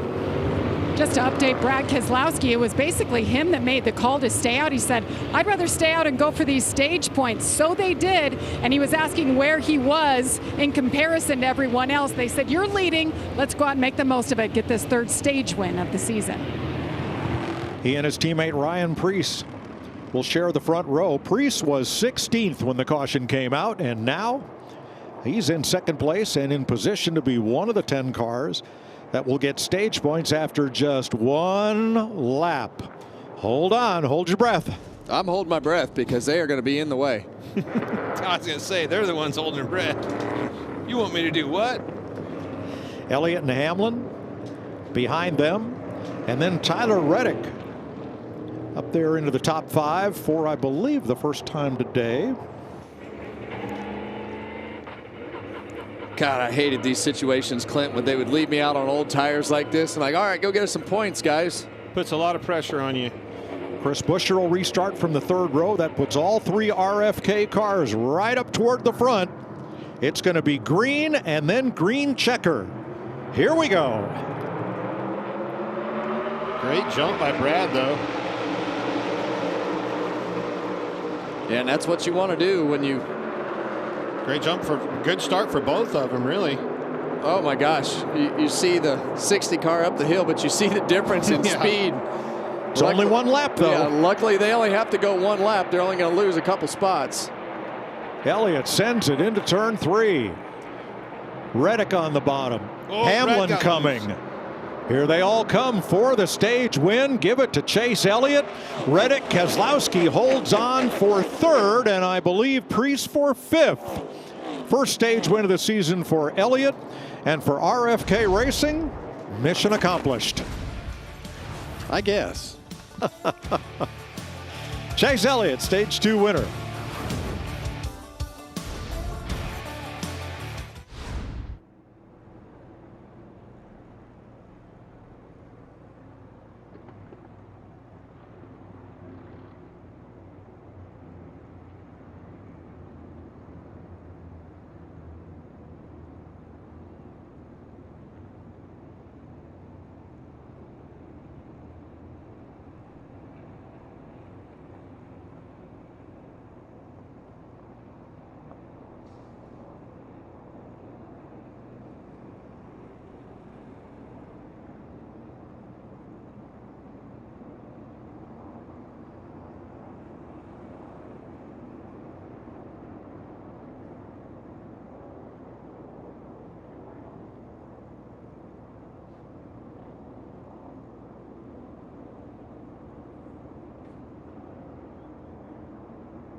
He's very creative. He's willing to lean into things.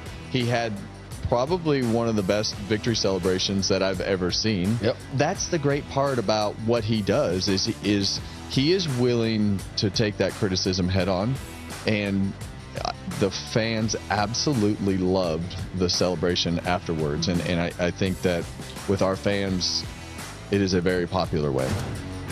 Well, they're talking, of course, about Carson Hocevar on Harvick Happy Hour. Join Kevin and the crew every Tuesday and Thursday. Kevin Harvick's Happy Hour. Only 3 drivers have scored points in both stages today.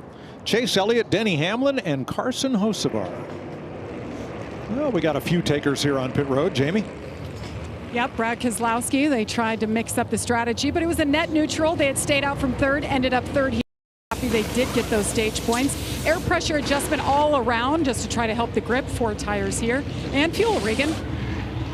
Well, driver Ryan Preece was apologized to essentially by his crew chief, Eric Finley, said, I'm sorry to put you in that spot, but we needed stage points. That's exactly what they were able to do. And you see them sitting to wait. They were going to take full fuel load to make sure they had options as this race plays out.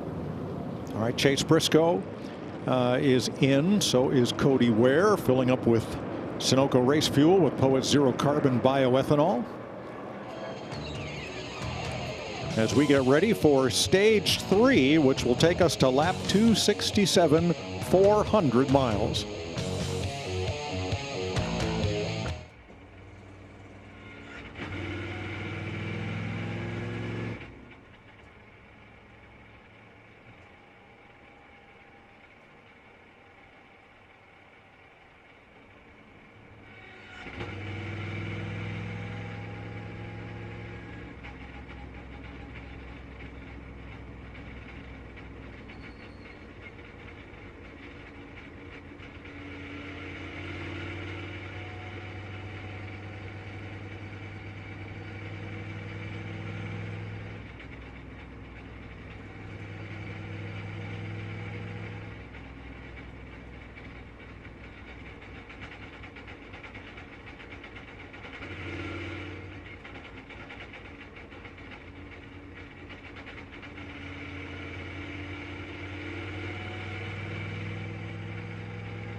A race break at Texas Motor Speedway. Pre-race, we heard words like treacherous and carnage, and we've seen that so far. We tried to get out to say hi to those fans, and thanks for the welcome, but we've kind of taken a detour to Victory Lane. with Jamie. I'm Chris, and that's where one of these drivers, it seems like they might have to take a detour to get here. But we still have Tyler Reddick in the mix. He's been in the top 10 all day, and Carson Hocevar trying to win back-to-back. So let's recap, if you weren't with us a little bit early. Even if you were, there's things worth going back to, as Todd Gilliland here takes out Christopher Bell. Bell couldn't avoid him. Bell led 22 laps. Toyota set the early pace. Another unfortunate race for Christopher Bell. Eric Jones, his first ever career stage win, 10th year that we've had stage racing. Yeah, then we see Briscoe trying to leave his stall. Larson's trying to get in contact, but that wasn't the only contact on pit road. Joey Logano and Cole Custer. Watch right here. Cole slows down. Joey doesn't see that.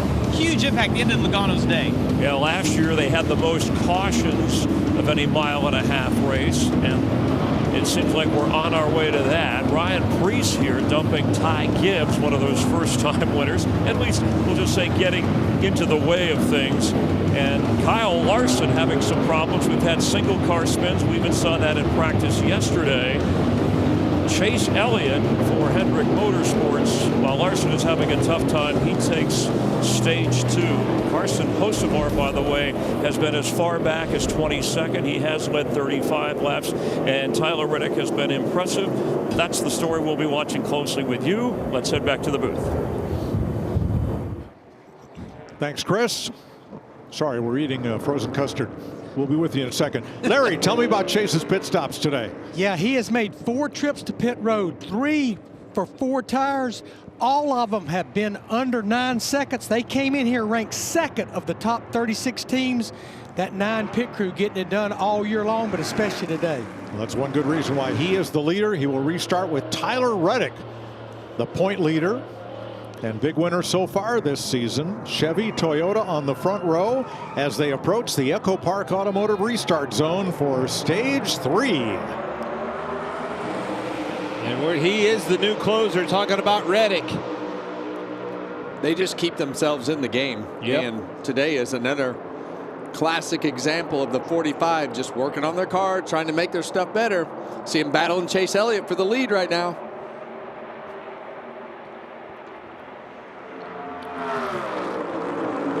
Careful of the bump on that outside.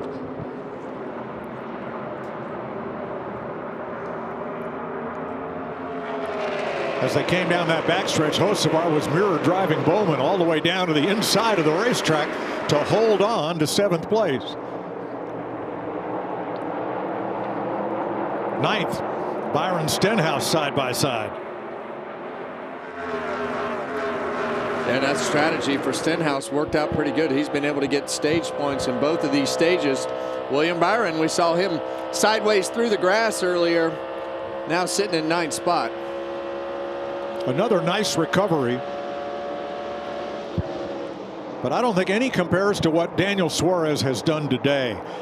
He dropped like a rock from the opening green flag, but boy, they have built on it and put him back up into contention in 4th place here. Well, that's why you take those chances, right? They took the chance, and the caution played right in their favor, put them back in position, and they haven't looked back since.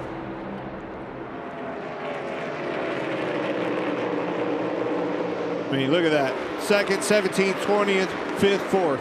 Yeah, I mean, I can't even express how big of trouble he was in early in this race when he was going to the back. I mean, he couldn't get himself there fast enough. You see right behind him. Well, and that's those circumstances. They took advantage of the circumstances, and they played in their favor this time. And how about Riley Herbst? He's in position to score his best mile-and-a-half finish of the season. Has had a really strong day, perhaps overshadowed by his 23-11 teammates. Another car that I was keeping my eye on has done a great job in all of that hectic and all the chaos. That 35 car did a good job just maintaining the backside of a top 10 here, holding steady. Now, one car that's drifted back out of the top 10 is Kyle Busch back here trying to hold on to 12th place. We have his radio. I can't fire. We have got to fix the fire. I cannot go. I am spinning out with the right rear. I'm saying his little bit of a bark about firing off too free. Like, it's all good. He ain't pissed at nobody. He's just saying we just got to get our together a little bit better. That's all. We're good. Oh, copy, dude. I'm with you, man. And that's only worse back there in the traffic, Kevin. Oh, for sure. And look, sometimes you're going to have cars that just won't fire off, and I'd rather mine not fire off tight than I would not being loose. But tough to get them right. But I think that as you look at the 8 car this week, this is by far the best that they have run since Daytona. And competitive. I mean, it's a legit competitive race car. We haven't seen that out of the 8 so far. And this is a race that you just have to keep yourself rolling. Try not to make any mistakes. Keep yourself in contention. Battle all that you can to not lose any track position. And you could wind up in the mix by the time you get to the end of this thing, and the way that this is all mixed up. And right behind him, Bubba Wallace. Remember, Bubba spun into the turn 2 wall yesterday, had to go to a backup car, bought his crew dinner last night for staying late and working on it to prep that backup car for today. And now he's about to pop into the top 10 here.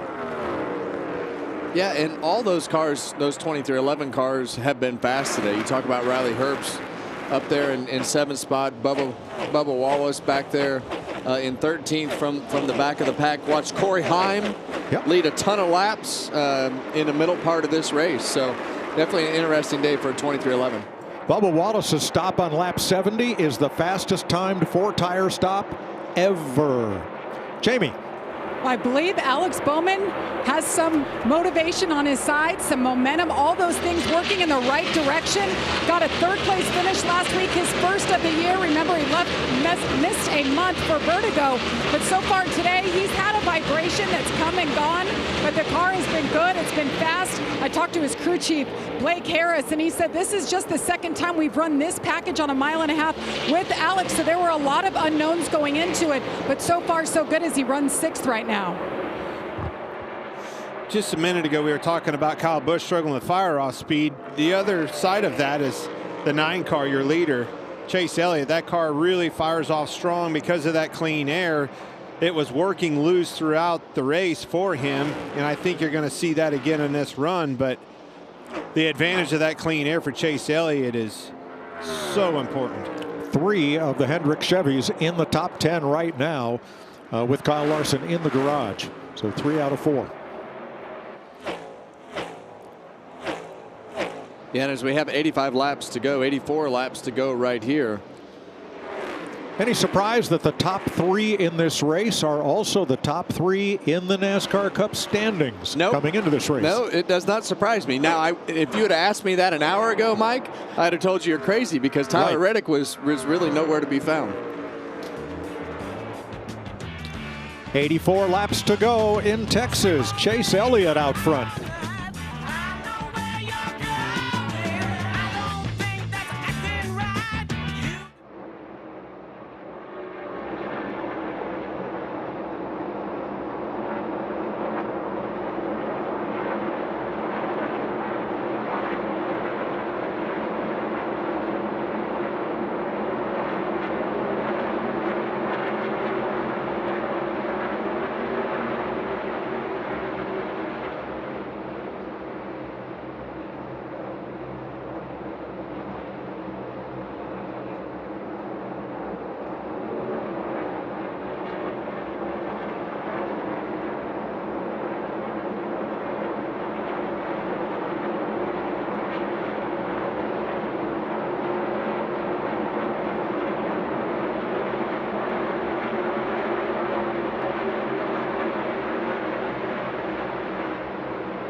Next Sunday, NASCAR race day, 1:30 Eastern time, and the Go Bowling at the Glen Cup race, 3 p.m. Eastern. It's all on FS1 from that beautiful road course in the Finger Lakes region of New York. Shane Van Gisbergen and Chris Buescher are the 2 most recent Cup winners at Watkins Glen. We'll see you there next Sunday. Here in Texas, 77 laps to go. Chase Elliott has been pretty much caught here by Tyler Reddick. Going to have a battle for the lead here shortly as we take you to a radio remix of the challenges drivers have faced today.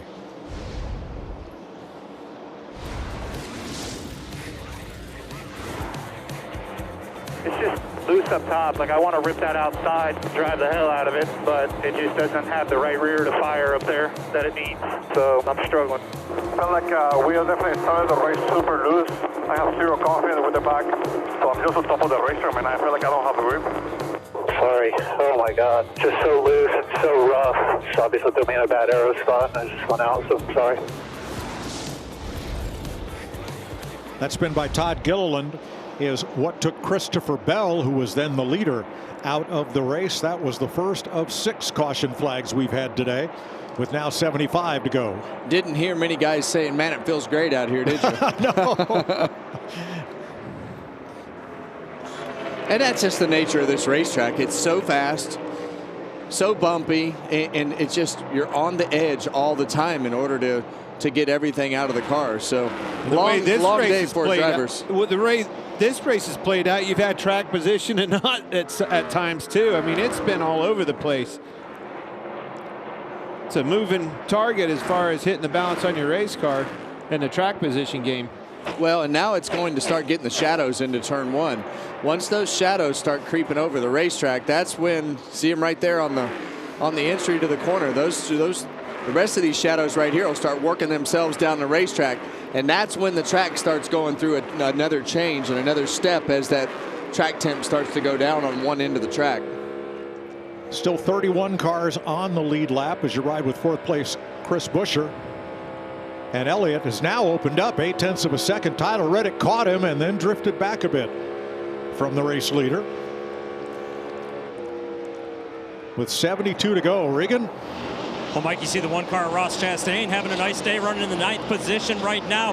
Been battling tight with that car for the majority of the day, but as they've been adjusting, it's been getting better. And talking to crew chief Brandon McSwain earlier this morning, they had to have some tough conversations after the Kansas race, some big struggles for Trackhouse, but right now things looking much better for that 1 car than they have on the 1.5 miles. And then right behind him, Kyle Busch, continuing to be in the top 10 today. When I talked to Andy Street this morning, he said if we can be in the top 15, that would be a great day. It's been a great day so far from that standpoint, and keep in mind, Andy Street and Kyle worked together for the final 5 races of last year and had some success. That helps with making things work early on. And I couldn't agree more with Andy Street on a top 15 being a great day. As bad as this car has run to start the season, to come here, qualify well, and basically run in the top 10 all day, that's a huge improvement. This battle for 5th continues between Suarez and Bowman. These 2 Chevys fighting it out. Into this run, starting to see some attrition, some tire fall off and give up. Some ill-handling race cars are starting to show. Yeah, the one thing I notice about this run, Clint, it seems like the pace is a little bit faster than what it was at this point during the last run. Cars are a little more spread out, but I also think that when the sun gets on the backside of this grandstand over here, this racetrack starts to pick up. Larry, most of the leaders were on pit road with 106 laps to go in this race. 69 to go now. When would we expect them under green? Yeah, we're trying to run 95 laps with the checkered flag. Going to split it down the middle, Mike. Run about 47 to 48 laps a run, but remember Adam Stevens and Christopher Bell in stage 1. This could be your last stop. I'm probably going to start looking at it somewhere between lap 210 and 215. Riding along with Eric Jones, you guys heard at home a downshift in 1 and 2. That is something for on a 1.5 mile track that really showcases the difference in the corners of both ends of this racetrack, Kevin.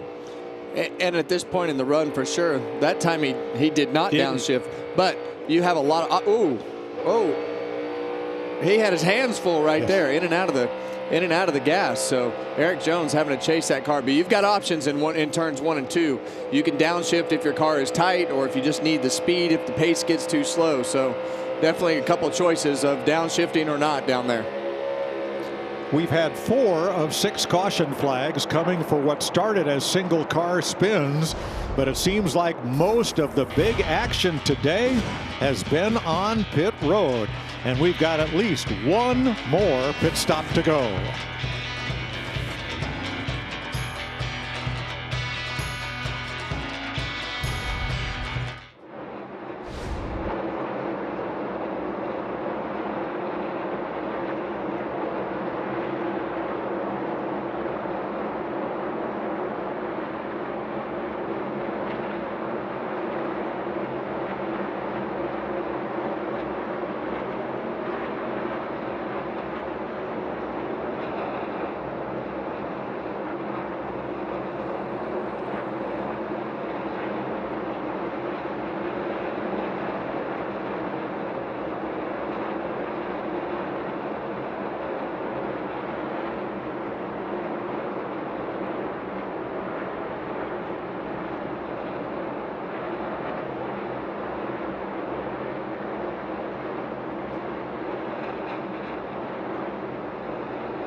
Today's aerial coverage brought to you by Goodyear.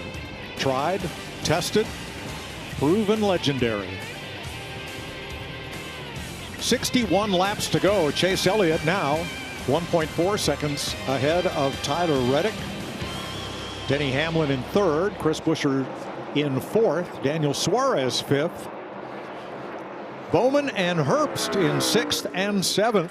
And a nice rebound for Ross Chastain in 8th. Ahead of Hocevar and Busch, the top 10.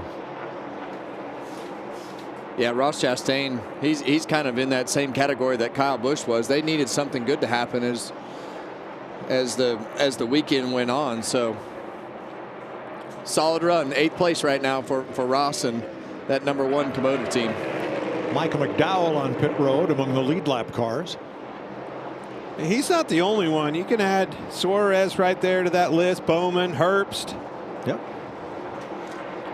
And this is Stenhouse in. Yeah, at the beginning of this race, it didn't really start off thinking, man, this is going to be like a normal Texas race.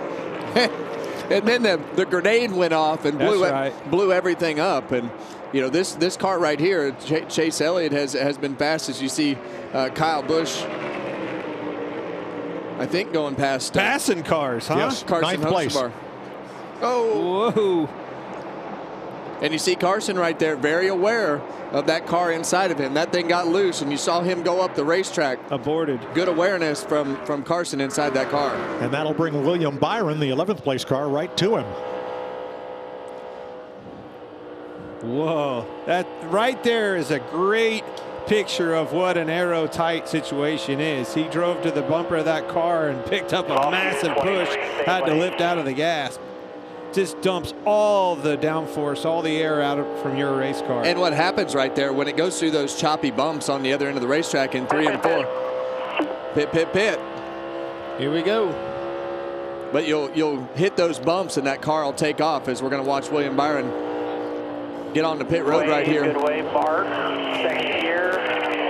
All red. 3, 2, 1, slice. So Byron pits from 11th place as Ross Chastain is also in. So 2 of the top dozen cars begin the pit stop cycle here. And that'll put the pressure on him, just like we saw earlier in the race with Bell. Believe it or not, we were talking about Bell then, right? He pitted first and ended up being in the lead because of that situation. Yeah, and then we kind of saw it. Most cars follow suit, and then we saw some cars run it long and put themselves in a spot to pass cars easier at the end of the run. Looking at Busch and Bowman on pit road along with Austin Dillon. Eric Jones. Scheduled green flag stops that they hope will take them all the way to the checker. Ross Chastain, too fast entering. And that's the type of stuff when you get down to the end of these races that you just can't afford to do. It puts you... You can't overcome it. You have no time to overcome that. And Chastain was 8th when he entered pit road. Connor Zilic is in.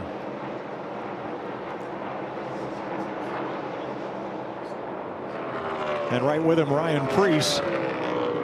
Zane Smith in the pit lane with Ty Dillon. Yeah, you see that 9 car. That's a great point that Clint just made right there, was talking about how high up the racetrack that Chase Elliott is right now. We saw this earlier with Corey Heim, but as these tires get enough air in them, see him right at the top of the black, that they get enough air to go through that bump right there in turns 3 and 4. So when the tires get enough air in it, it keeps them from hitting the limiters and the ground, and keeps that car is much more stable through all the bumps. Zane Smith in and out. Shane Van Gisbergen in his pit, and Chastain did the penalty drive down pit road. Here comes Chris Buescher for what he hopes will be his final stop. Josh? Chris Buescher has been on the free side for most of the day, but he's been able to manage it. Never a top 10 finish at his hometown track. Trying to get the first one here today. It'll be 4 tires and fuel for Chris. And the leader is in. Chase Elliott bringing Tyler Reddick in with him. This is when the pressure is on those pit crews.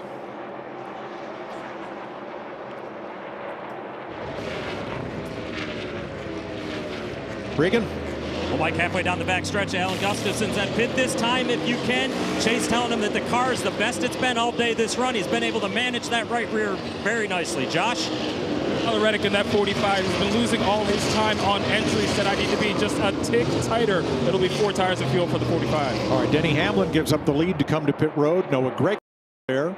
So is John Hunter Nemechek and Josh Berry. As green flag stops continue. Regan. Well, the report from driver Denny Hamlin to crew chief Chris Gale this run, just a little bit too much on the tight side. Wants a little bit of help with that.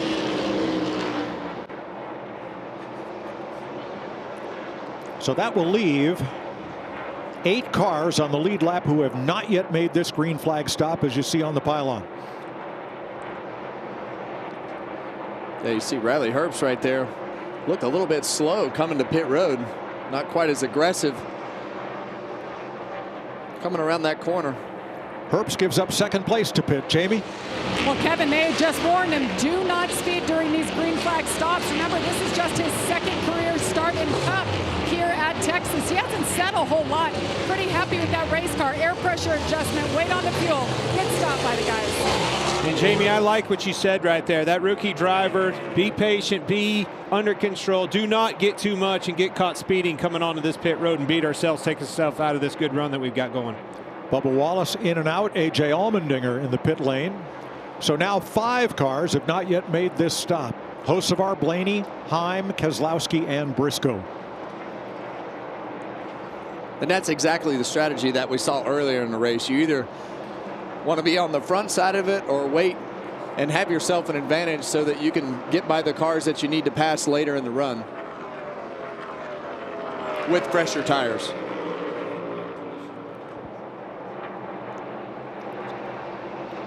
And you see Ross Chastain right there. That pit road penalty put him all the way from a top 10 running position all the way back to 30th. 2 laps down. Hand out the window for Hocevar. He's coming to pit road this time, going to give up that lead.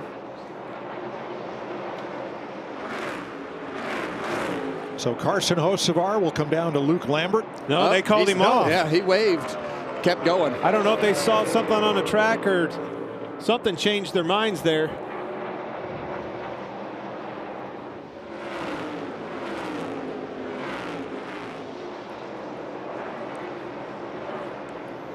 Hocevar did this same exact strategy earlier in the race where they ran 7, 8, 9 laps longer than what the original group of cars that came to pit road. Brad Keselowski also did that early in the race, but he is on pit road now getting service. Yeah, and that strategy of them staying out at the end of the second stage, they got some points, but they're going to give all that back up with the finishing position. He didn't go very far when they dropped the green flag for stage 3. Yeah, that was all early in the race. This is the end of the race. Even if they catch a caution, most of these guys just made green flag stops. They're going to stay out. So Hocevar lapping at 30.20. That is almost a second slower than Denny, Hamlin, some of the other quicker cars. He's in now. Blaney's going to stay one more, at least.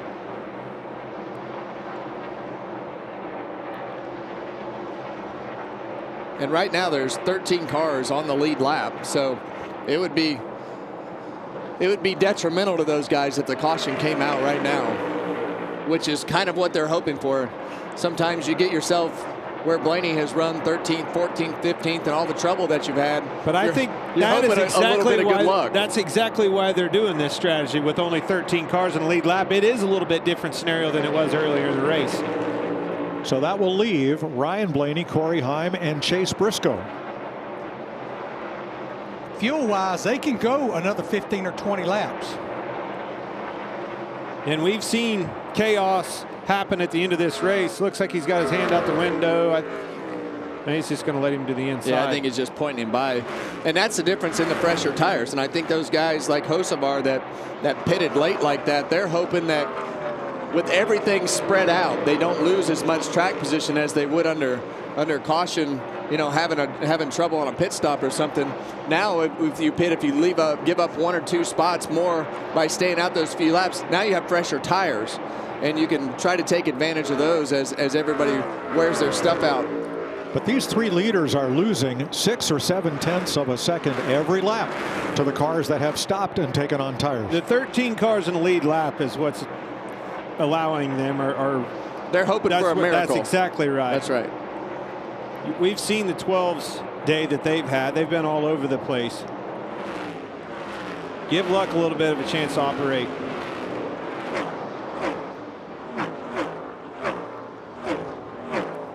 So Hocevar has unlapped himself from Ryan Blaney. And look at the difference in speed between Chase Elliott and leader Ryan Blaney. Yeah, right at 5 miles an hour average per lap faster.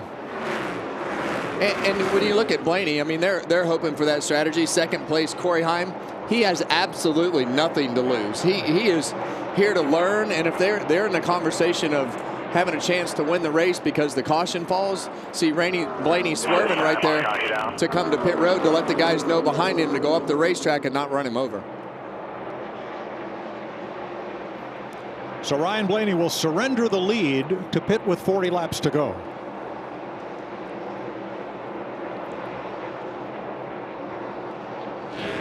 Corey Heim will assume the lead as Blaney gets 4 tires and Sunoco race fuel.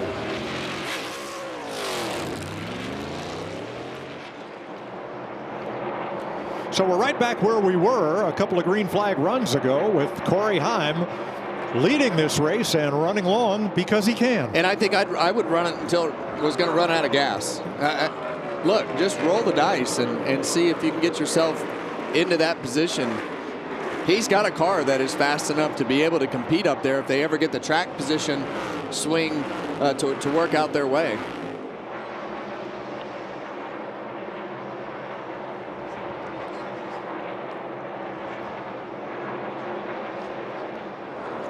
See Chase Elliott right there stuck behind Noah Gragson, trying to put him a lap down. When you get to the corner, you gotta go the opposite direction that they do, much like for what Clinton talked about earlier. You don't want to be right behind that car in front of you, so you just go in the opposite lane. So with Blaney's stop, That gives us 19 cars on the lead lap. And Greg's is going to run you as hard as he possibly can. He goes 2 laps down right here. Your day's pretty much done this late in the race. Eric Jones gets one back from Corey Heim. 20 lead lap cars now.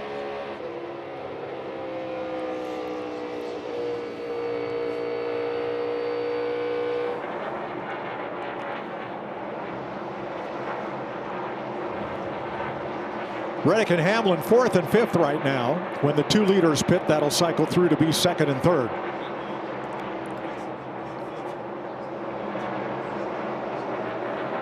A couple of lap cars just ahead of this battle for 4th place. Zane Smith up top and Josh Berry. And they're hoping to make quick work of these 2 lappers, because Chase Elliott's Gregson's giving him fits up there for the lead. It's enabling them to run him down and pounce on that opportunity. Close the gap here, Kev. Yeah, well, that's what happens. You know, you got a guy that's running the groove that you want to be in, where your car performs the best. See Chase Elliott trying to drive it into the corner right here to slide up in front of Noah. He's going to be able to clear him this time. So took a few laps to get it all to work out. See Tyler Reddick, he's been able to put himself in a position to go by Josh Berry on the outside right here. Get himself some clean track as well. And it's not that Noah Gragson is trying to keep from going a lap down to Chase Elliott now. It's that Elliott will become the leader when the 2 front cars pit, and then Gragson will be trapped a lap down. So he's got to work hard for it. And Mike, based on our fuel predictor, if they got the 67 and the 19 full, we're probably looking about another 6 to 8 laps max. So their hope is for another one of those single car spins that have brought the caution flag out 4 times already today, and have it happen before they have to come to pit road. And I've seen it happen a million times, and you've been up here long enough to see those things happen, and that is their strategy right now. Hope. I'm sorry, I said hope, and you have told me hope is not a strategy. Well, it is today. it is for that car. It is right now, and he's got nothing to lose. Right.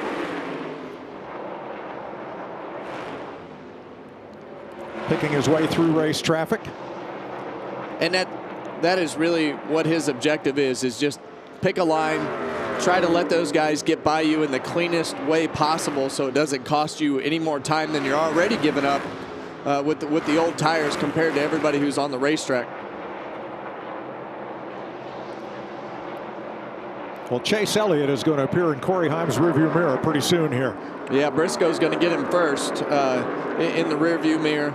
And we know that 19 car is torn up, and you know, if they can pull a rabbit out of the hat right here with a caution or something falling in the right spot. But Chase Elliott, he's just fast, Clint. Yeah, he's been impressive ever since that car got clean air. He has been extremely fast and effective. I thought Hamlin and Reddick could be able to run him down, but he's actually stretched it back out just a pinch. Well, Chase Briscoe and James Small, they've done a good job of making the most of their day after they had an incident on pit road with Kyle Larson early on that damaged the number 19. Pretty surprising to see them up here in the top 5 as we get into the closing stages of this race. Yeah, and unfortunately for them, it's the Briscoe car is going to cycle out, but they're doing all that they can do to try to salvage something out of the day. All right, we hear over the radio that Corey Heim has just gone to fuel pump number 2, Larry. Yeah, and Mike, that normally means with the way those things are structured, you've got that reservoir in there. One of the lift pumps is in that reservoir. Based on my information I've gathered, you might have 1 or 2 laps at a 1.5-mile track. What's the indication there, though? That thing probably stumbled, lost fuel pressure on the gauge or something. Sputtering, he knows to go to that second pump. That's right. Yeah, well, typically what happens, you know, you'll have the fuel pressure on your dash, and you'll start to see that fuel pressure number start to fluctuate a little bit as you get to the corner. It's his time. They've run it as far as they can, but from the driver's standpoint, when you see that number start to fluctuate, because it stays pretty steady on the fuel pressure, but when it fluctuates a little bit, you flip that second pump on. Well, Chase Elliott has assumed command of this race with 29 laps to go. Here comes Corey Heim to pit road for his final stop. Chase Briscoe is still out there, but now in second, 1.3 back of Elliott, with Hamlin, Reddick, and Buescher closing in. and Hamlin going by for second place. Corey Heim did a great job today, did everything he could with what he had and led a lot of laps today. In fact, he's led the most laps of any driver today. Well, he's a Sunday driver, and he's going to get the opportunity, I would assume, a few more times this year, but he's also deserving of being here every Sunday. So kid does a great job. Are we going to see a Chase Elliott, Denny Hamlin battle to the finish? Good chance. 27 laps to go in Texas.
.23 laps to go.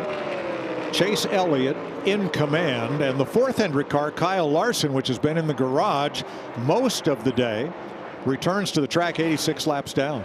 We've got 22 to go here in Texas. Denny Hamlin holding station about 1.5 seconds behind Chase Elliott. Tyler Reddick, Chris Buescher, Daniel Suarez, all three makes represented in the top 5. Josh? Tyler Reddick running third right now. Just noticed something weird happening to his car. Just take a listen to this radio, guys. Tires look good. I feel a little something weird. Yeah, tires and all look good. I don't know. Look at the right. It's doing some weird straight away. Yeah, it's hit for. Some people have reported vibrations here, especially after green flag cycles, but everything looks good. And this place will make you think that there is something wrong with the tires all the time because it is so fast and bumpy, and then you wind up going down the straightaway. Only thing that it could be that we've seen before is if that left rear tire is loose. That makes it, when you talk about weird stuff happening down the straightaway, it'll actually start to yaw. These cars drive pretty straight, but when that left rear tire is not all the way tight, it'll start to wander a little bit down the straightaway, like we've heard Denny Hamlin have happen a couple times. Well, look at this top 10 with Suarez, Bowman, Herbst, Busch. Some names that we've not seen much in the top 10, if at all, this season. Still 20 cars on the lead lap. 9 drivers had finished top 10 in the first 2 mile-and-a-half track races this year. And of those 9, 4 of them are in the top 10 right now. Buescher, Byron, Elliott, and Hamlin. Well, there's his name, Hamlin. I'm watching that leaderboard and watching that gap between Hamlin and Elliott. Obviously, Reddick right there with a vibration, whatever he's feeling, he's not liking that. He is really falling off pace, but Hamlin is holding suit with that leader. Denny Hamlin has dropped, half a tenth a lap back of Chase Elliott with 18 to go. He's within striking distance, though. He can look around as Elliott approaches those lap cars and stuff like that. There's still some time here. I'm not handing this to Elliott yet. Yeah, you see Tyler Reddick, they've kept themselves in the game all day and had a couple of moments where you think that he's going to be able to compete for the win, but hasn't quite had the speed that I thought they would have today, but done a good job of keeping themselves in the fight today again. Proud of Chris Buescher in the race he's had today. Hard to believe he's never had a top 10 finish at his home track, and looks like today's the day. Well done. Hunting one down today for sure. Talked to him in pre-race. I like this kid. Think a lot of him and the job he does behind the wheel. And he's the only Ford in the top 10 right now, so doing a great job on track today. But Daniel Suarez, at the beginning of the race, I really thought this guy was going to finish about 3 laps down. They had that cycle of things that happened. They got on the right strategy, got their track position back, got their car better, and here he is sitting in P5. He's been top 10 the last 3 races here, and Alex Bowman right behind him, looking for his 2nd straight top 10, 3rd last week at Talladega. Great momentum for the 48 car. Saw it last week at Talladega. Another good run for him, back in the seat, getting comfortable in that saddle. Riley Herbst in the 35 finished 14th here last year, tied with Kansas this past April for his best finish on a 1.5 miles, so he will eclipse that today.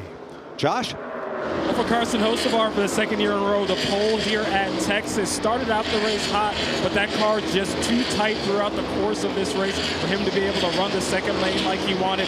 Still a good day so far for this team. They talked about backing up the wind with solid finishes. These are the type of runs that the 77 team needs as they continue to try and climb the standings.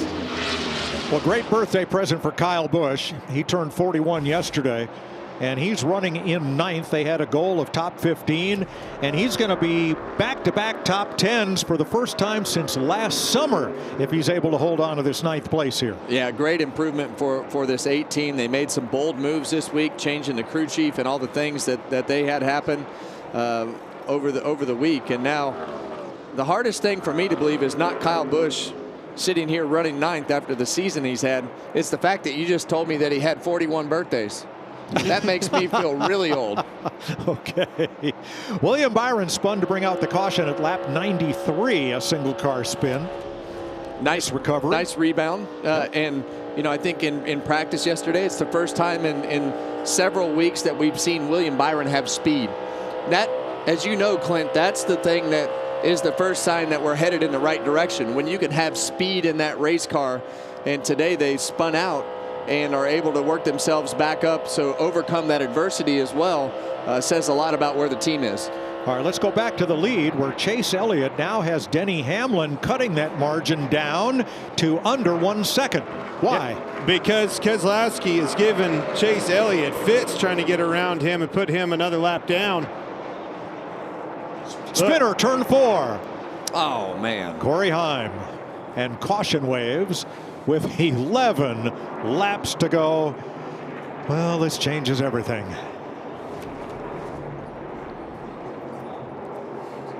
Yeah, Corey had done such a good job all day, and I got to assume with the end of the racetrack that it's on, it's going to look a lot like the spins that we've seen. And unfortunately, with this race car, you got to learn where that edge is, and in order to do that, sometimes you step over it. Another single car spin. This is the 4th single car spin to bring out a caution today. Larry, what are we doing? Well, got for the most part anywhere from 30 to 40 laps on our tires. We're going to go back racing with probably 5 laps to go.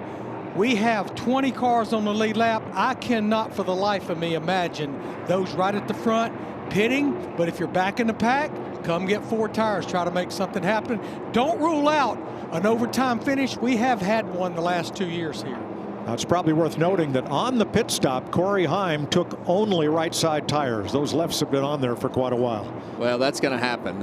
And when we show the stats of when you win and it's 90+ races, somewhere around 100 races, these are the things that happen in the middle of all the good things that happen. So this is about to get wild. There are 20 cars on the lead lap. And we have some Denny Hamlin radio for you. My gut is hurricane will be what we should do here. No. Man, anything that doesn't, you gotta put, I gotta be on the front row, period, end of story. Pit road is closed this time. They'll have another lap to think about it. Yeah, it didn't sound like he liked Hurricane. Yeah. He's looking for an audible right here. Denny Hamlin, he did not like the Hurricane call. So, all right, let's see what happened to Corey Heim.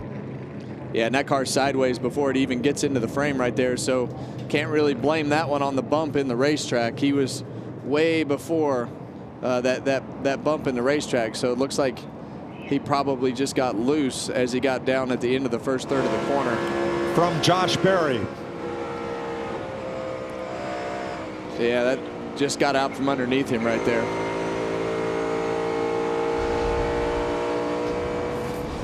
Cars are on edge here all the way around the racetrack, and they're on the verge of doing that. Every car here is on the verge of doing that if you're driving it hard enough. Well, there are your pit crew rankings coming into this race. Chase Elliott, Denny Hamlin, if they stop, we'd expect them to be first off pit road. But the question will be, if they stop, how many don't, and where do you line up? That's like what Hamlin said on the radio. You got to be on the front row. The only way to do that is to stay out. And that's what it all comes down to. How many guys, if you stay out, how many guys behind you pit? What's that buffer of cars that are going to defend your lack of speed as you get towards the end of the race? But that 9 and 11 were both really fast. I think that the bigger decision comes from third place back. Now, because of where Corey Heim's car came to rest, pit road will stay closed for another lap here. And the more laps we run and the more it stays closed, the closer we get to running fewer laps at the end. I don't know if hurricane means stay out, but I'm hurricaning. Well, it makes that decision easier for you, doesn't it, Larry? Absolutely. The more laps you run, that means the less laps you're going to run to a checkered flag. For sure. So I believe Ricky Stenhouse will be the free pass, so we'll restart with 21 lead lap cars. Let's have a look at what's happening around the turn. Next on FS1, the NHRA Southern Nationals. Next Saturday, IndyCar on the Indy Road Course. Next Saturday, 4:30 Eastern Time. That's on Fox. And next Sunday, MotoGP from France, 7:30 in the morning Eastern on FS2. And we'll be at Watkins Glen next Sunday, 3 p.m. Eastern on FS1 with the NASCAR Cup Series. Can't wait for that, Mike. Yep. Watkins Glen's a great track. Look at these two. Love it. Buddy, I'm going to be your friend right now, but... Yeah, for about the next, 2 minutes. We might be in a fight up here. A few laps. If Chase Elliott stops, his 3 fastest stops of the season have all been today. Well, we know that Tyler Reddick, we know that he thinks he has some sort of an issue with his tires. So he's probably leaning more towards pitting than he is staying out. And 5 wins. And if you're the third car to pit right there, you're hoping that you drag them all with you. Pit road is open. Couple of feints, and here comes, that's Reddick. So there won't be that many from the front of the field that stop. So the first car with fresh tires is going to be pretty well back, I think. Reddick is in along with Suarez, Hocevar, Kyle Busch, Austin Cindric, and more. Josh. Well, we heard Tyler Reddick complaining about that car, came over the radio, asked if there's anything they can do to help him in 3 and 4. They say negative, came into pit. You see him get those right side tires only. I ain't sure that there's as many cars as you think there, Mike. Yeah, there were a lot of lap cars there right behind Chase Elliott. So 8 lead lap cars stayed out. There you go. So that's 4 rows deep, Clint. That's for 2 laps. That might be a pretty decent buffer, but we may get going here with more than 2 laps to go. Yeah, and we may not only have one. You may have a couple attempts at a green-white checker here there's as that. well. Yeah, there's always that. And that's really what you want. If you don't get to them, you want to have one more caution to bunch them back up. But I think for Reddick, that's the right decision. You don't know if something's wrong, if your tires are tight, if you have a tire coming apart. And I think him going to pit road gives him a lot of options. And he's won. You got a 100-point lead and you've won 5 times. I'm gambling. I'm on house money. There's the cowboy hat and the trophy that awaits the winner in victory lane. But in case you missed it, Pow! Todd Gilliland goes for a spin. He collects the race leader, Christopher Bell. That was lap 69. And Bell out of the race. Messy on pit road. Cole Custer stops to let Ty Gibbs out. Joey Logano collides with the 41 and is out of the race. Lap 95. Kyle Larson now back on track, but 87 laps in arrears. Most recently, Corey Heim goes for a spin at lap 257, sending us close to, but not quite, to overtime. I backed the car in the wall when we first went to this next-gen car, about like Corey Heim did right there. And it hit the wall so hard that it knocked my foot up on top of the gas pedal. The gas pedal got stuck in my shoe, held the throttle wide open. I didn't know what the heck was happening. Those are hard shots. Why do you go back out, though, if you're Larson? I'm looking right there on the board. Custer, he's 87 laps down. Custer was 94 at one spot. Didn't he lose a regular series championship by one spot once? And I think a lot of it is the exercise, too, of getting that car fixed and back out on the racetrack. Never give up. Well, I mean, every point matters, as he knows. 4 cautions today for single car spin, as we talked at the top of the day. That seems to be the way things go here in Texas. 1 other caution for contact, and then the stage breaks. Total of 7 yellow flags. 7. I believe the over-under was, you said 5, Clint? You're counting stage ends. We had a little wager up here, folks. That's what we're talking about. But I don't think they're here we go either. Yeah, that wager was measured in scoops of frozen custard. That's all. All right, here's the choose. Hamlin said you got to be on the front row, and there he is next to Chase Elliott. So the first car with tires, new tires, is going to be Reddick in row 5 with Suarez. They got 2. Eric Jones will be the first car with 4 tires. He's going to restart 19th. Yeah, and most likely when they throw the green flag, the Reddick will be the highest car on the racetrack through turns 1 and 2, trying to take advantage of those 4 tires. Chris Buescher from row 2, also very good on restarts this season, along with Denny Hamlin. This is a great day for Chase Elliott. He's got going on Hendrick Motorsports. They've been struggling against these Toyotas. Led a lot of laps, had a lot of fun today. Let's finish it off right here. Need a big jump on this restart. Yeah, and if you're Denny Hamlin on the other side of the car right there, you need to make sure that you're door to door when you get to turns 1 and 2. Keep him down the racetrack. Try to make him uncomfortable so you can get a good run down the back straightaway. We've talked all weekend about which make may have an advantage, and look at this restart. Elliott, Chevrolet, Hamlin, Toyota, Buescher, Ford in the top 3 spots. We're going to settle this in the final 4 laps. Elliott, Hamlin for the restart. Green flag. Oh, Denny Hamlin got a great start on the outside right there. Here goes Tyler Reddick all the way to the outside. He's going to keep that run going all the way through the corner.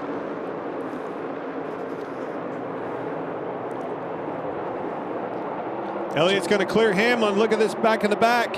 Reddick around the outside of Blaney. It's exactly the start that Elliott was looking for. Reddick with those 2 new tires, steaming around the outside of Byron. That's for 5th. Gonna have to make quick work. Jones with 4 fresh tires has climbed 3 spots from 19th. Didn't get him cleared. Slid up the racetrack. That's going to halt his forward momentum here. Take a little bit to get that 45 car wound up. Yeah, and I think the best case scenario for the 45 car right now is if they have another caution to utilize those fresh tires. That's his only shot. Front 5 single file. Hocevar on the outside takes 6th from Byron with Suarez challenging. See Chase Elliott all the way up above those hash marks already, leaving Denny Hamlin a lane, but that momentum and that lane that Chase Elliott has been able to run has worked well for him all day. A replay of Martinsville for those first 2 cars where Elliott won and Hamlin was 2nd. Here they come off turn 4. White flag waving, 1 lap to go. Sponsored by Credit One Bank, and a car in the wall in turn 4.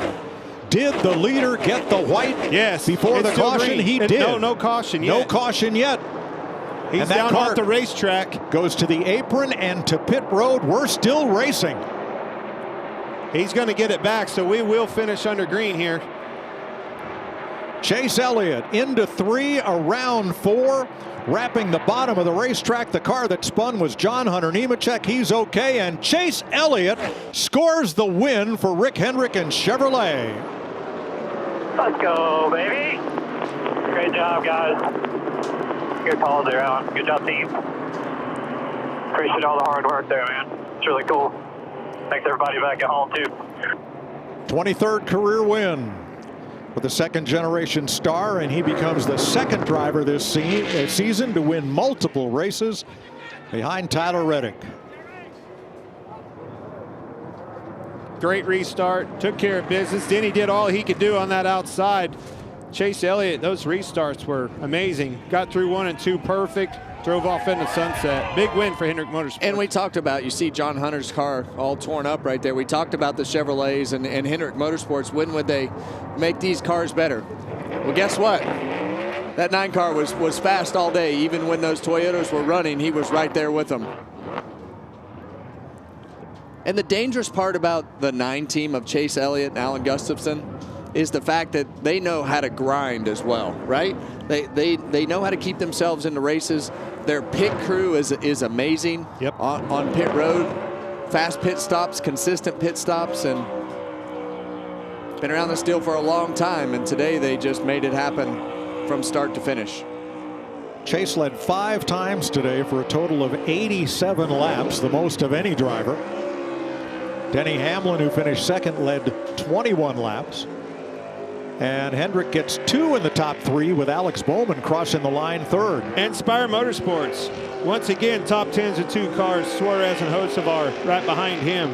Bubba Wallace all the way from the trunk with a top 10, hard-earned top 10 for him. And Blaney all the way to 10th from way, way back. He was all over the place today, Kevin.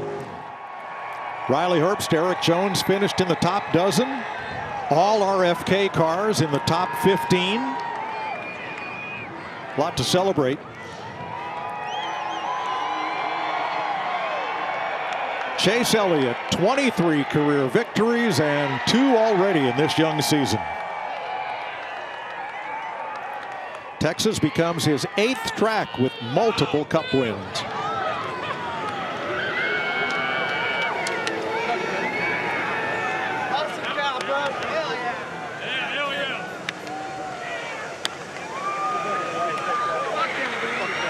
Those guys have been together a long time. Champions.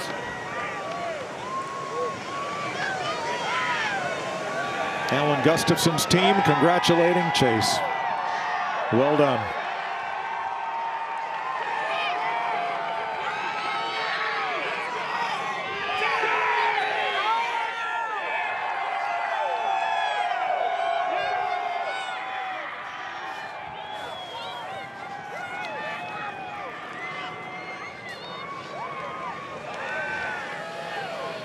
That's what I'm saying.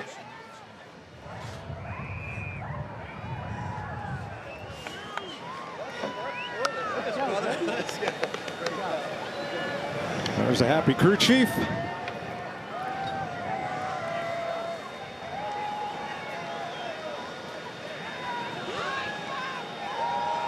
And as he removes the helmet, Josh Sims to greet our winner. Well, for the second time this season, Chase Elliott is going to victory lane. And for the second time in your career, you get a win here at Texas. We talk about how tricky this particular mile-and-a-half is. What allowed you guys to have the success you did today?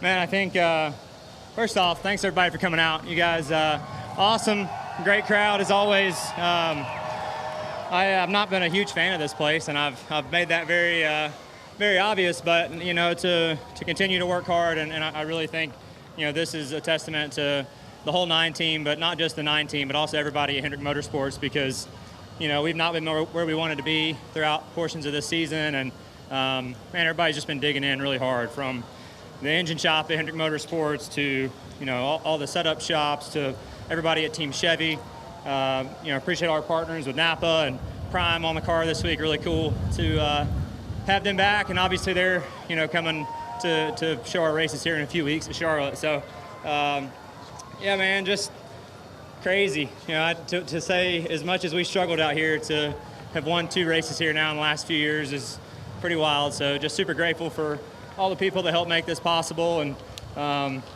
yeah, looking forward to celebrating with them. For the second time this season, it's a 1-2 finish between you and Denny Hamlin. Bring me back through that final restart and what ultimately was the difference maker.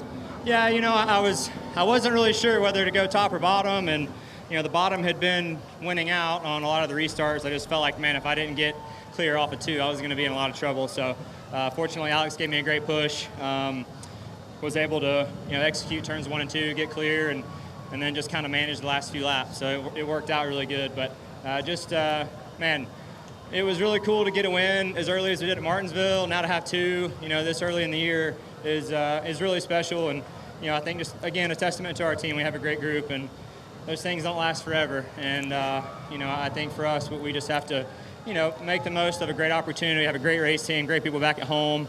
Great support from the boss and people that keep this deal rolling. So we're just gonna try to keep our heads down and keep chugging. Long year, lot of racing left, so we'll try to build on it. Chase Elliott, your winner at Texas.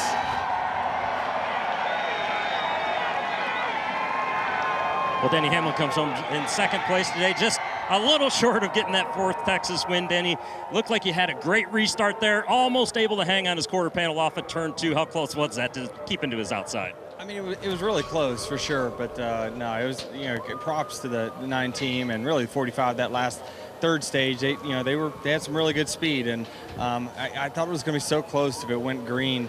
I thought it was going to get there, especially with the hard as the 6 was trying to hold off the 9. But yeah, hats off to this whole Progressive Toyota team.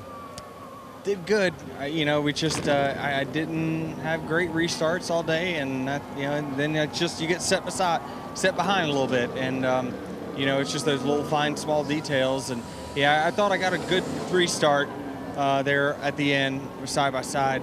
But then it's just the way the side draft works right there into turn 1 with him getting the push from the 48. It just allowed his momentum to pick up a little bit quicker than mine, and I try to hang on to the side, but I was just getting tighter as the closer I was getting to him. So good decent day, just 1 short. You mentioned restarts. Looked like the restarts were absolutely crazy all day long, but we saw a number of cars spin on their own. How much of a knife edge was it out there with these cars, and how challenging was it?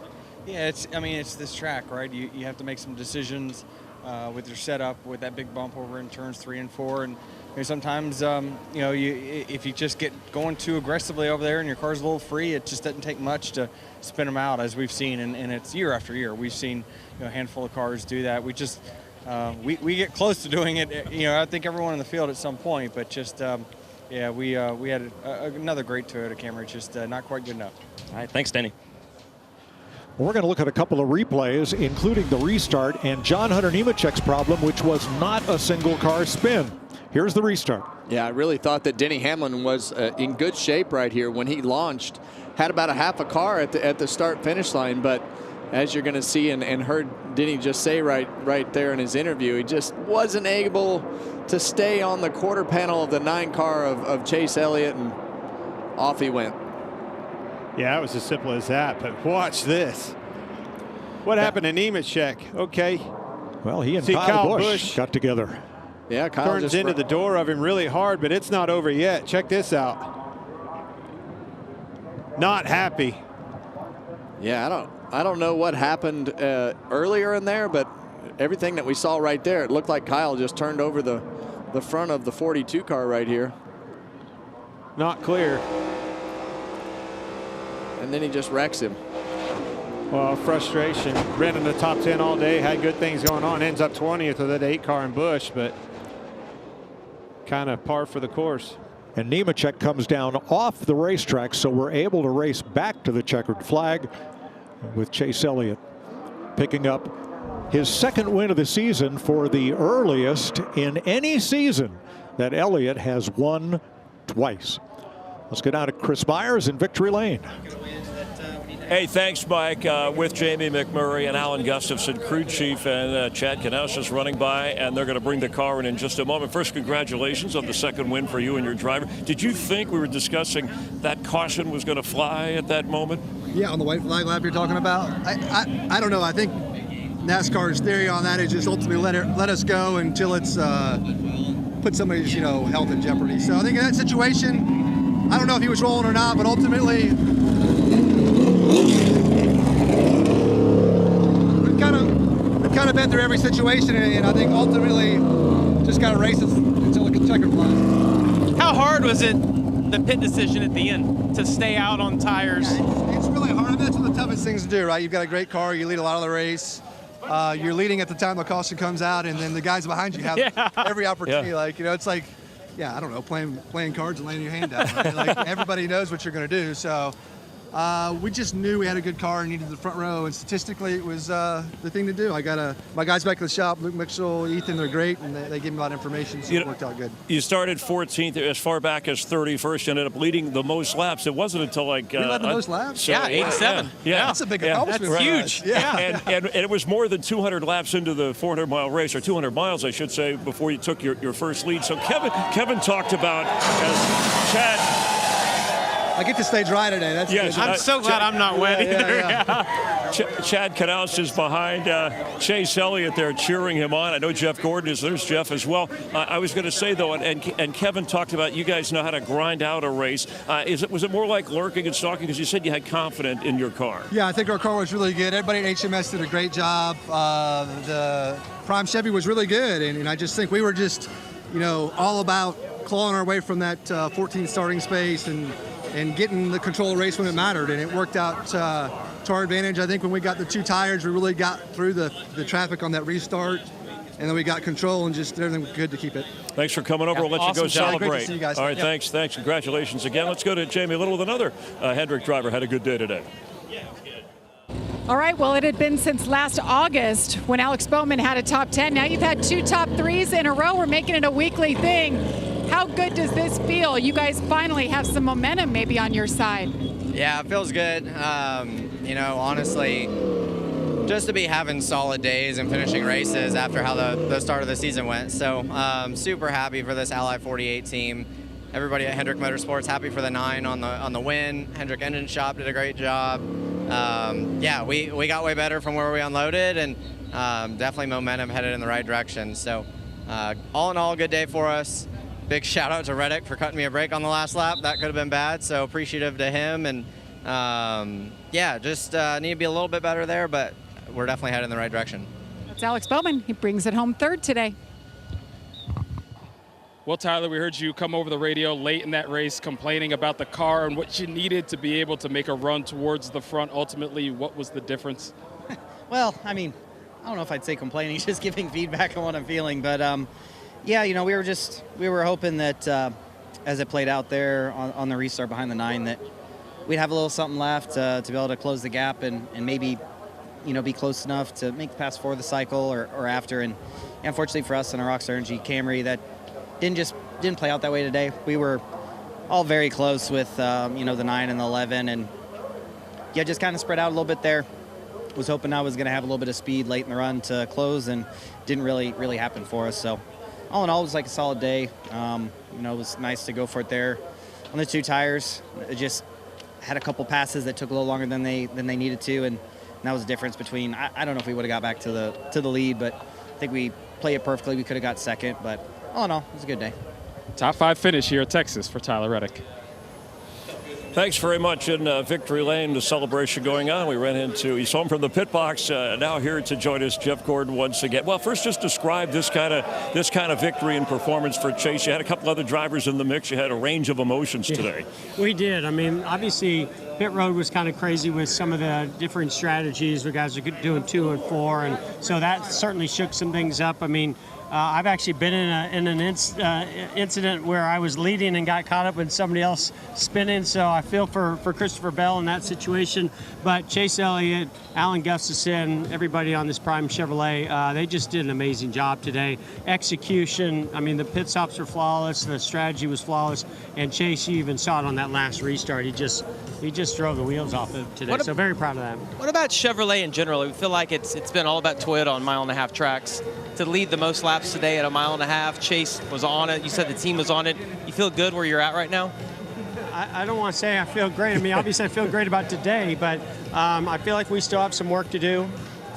You know, we just feel like we're a little bit behind. But when we go to the tracks that we have a good notebook at, there's still some correlation. But we know that there's more to get out of this race car. We saw the 9 get, you know, most of it today, but they also had the track position to go along with it. But you know, our other guys struggled, and so we got to find that balance, and I think we can get there. We're heading in the right direction. Can you take what Chase had today though and apply it to those other cars? Do you think does it correlate? Well, I got to go dive into what exactly Chase had and the other guys had that was different or the same. So, you know, they performed flawless like they did at Martinsville, and they got the win today. So that's a huge part of pulling these races together like that. But you know, you got to work your way through traffic to get that track position, to get yourself in that position too. So we got to make sure all of our guys can do that. Yeah, it's like the head coach. I got to look at the film before I comment. But real quick, I'm nothing like a head coach, Chris. Where is Maillard today? Where is Kyle Larson at this point of the season? Because Chevy's, you said you're working things out. You're making some progress. We've seen that. And where is he mentally, physically here?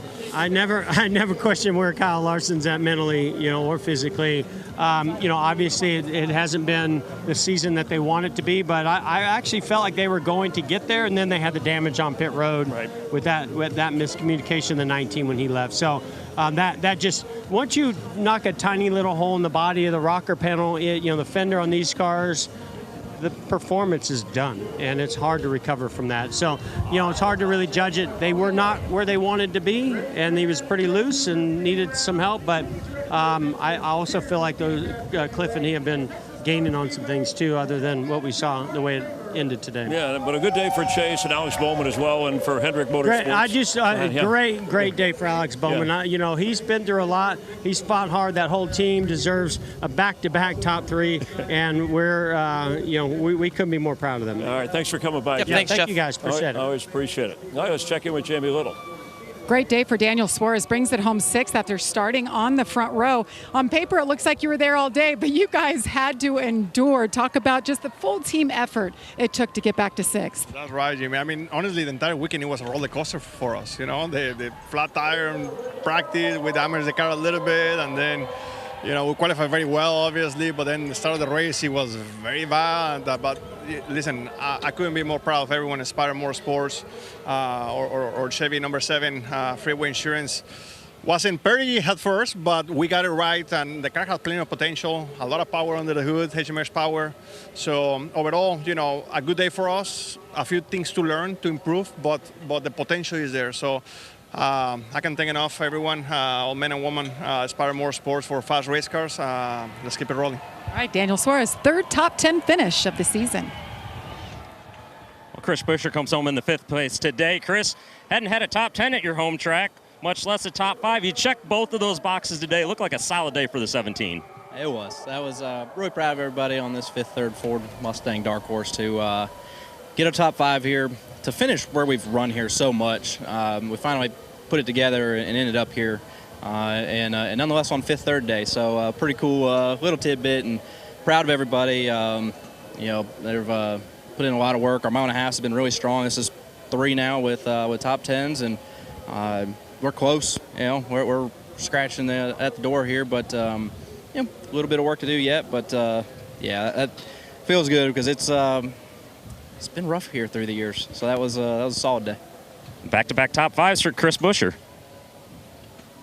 Best career finish here at Texas for Carson Hocevar. 2nd year getting the pole. You win the truck race on Friday night. So bring me through the weekend and the day for your team.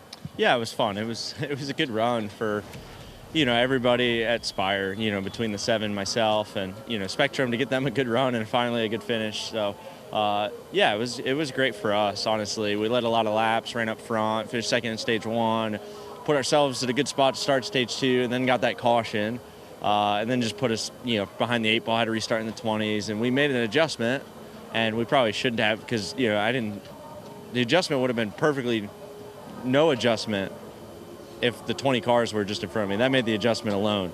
So I was just tight all day, and we kept working on it a little bit, and then just had to inch at it one at a time, and it's just tough to pass here for sure, and but yeah, just fun to run good after, especially last week and everything, and put ourselves 6 in points. That's really strong for us.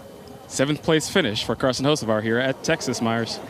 Hey, thanks very much. Boy, it was an exciting race, a little unpredictable, but once Chase Elliott got in front, we were sitting watching. You said, I think he's going to take it the rest of the way. Your final thoughts? Well, I mean, in general, this weekend was just great. The truck race, the O'Reilly Auto Parts Series race, and then the Cup race today. Really good race, and the track got wide. I think this track has evolved a lot. I thought Jeff Gordon downplayed a little bit where Chevrolet is. The fact that Chase was able to lead the most laps today on a 1.5 mile track, that Toyota's really dominated the 1.5 miles this year, so that was huge for them. Yeah, NASCAR's most popular driver, him and his friends have populated Victory Lane as they celebrate. Thanks for being with us. Reminder that next weekend we will be the ARCA Series race, the Truck Series race, and then we will be at Watkins Glen, New York, the second of 4 road courses for the season. Stick around for more fine programming. NHRA from Georgia is headed your way next. Take care.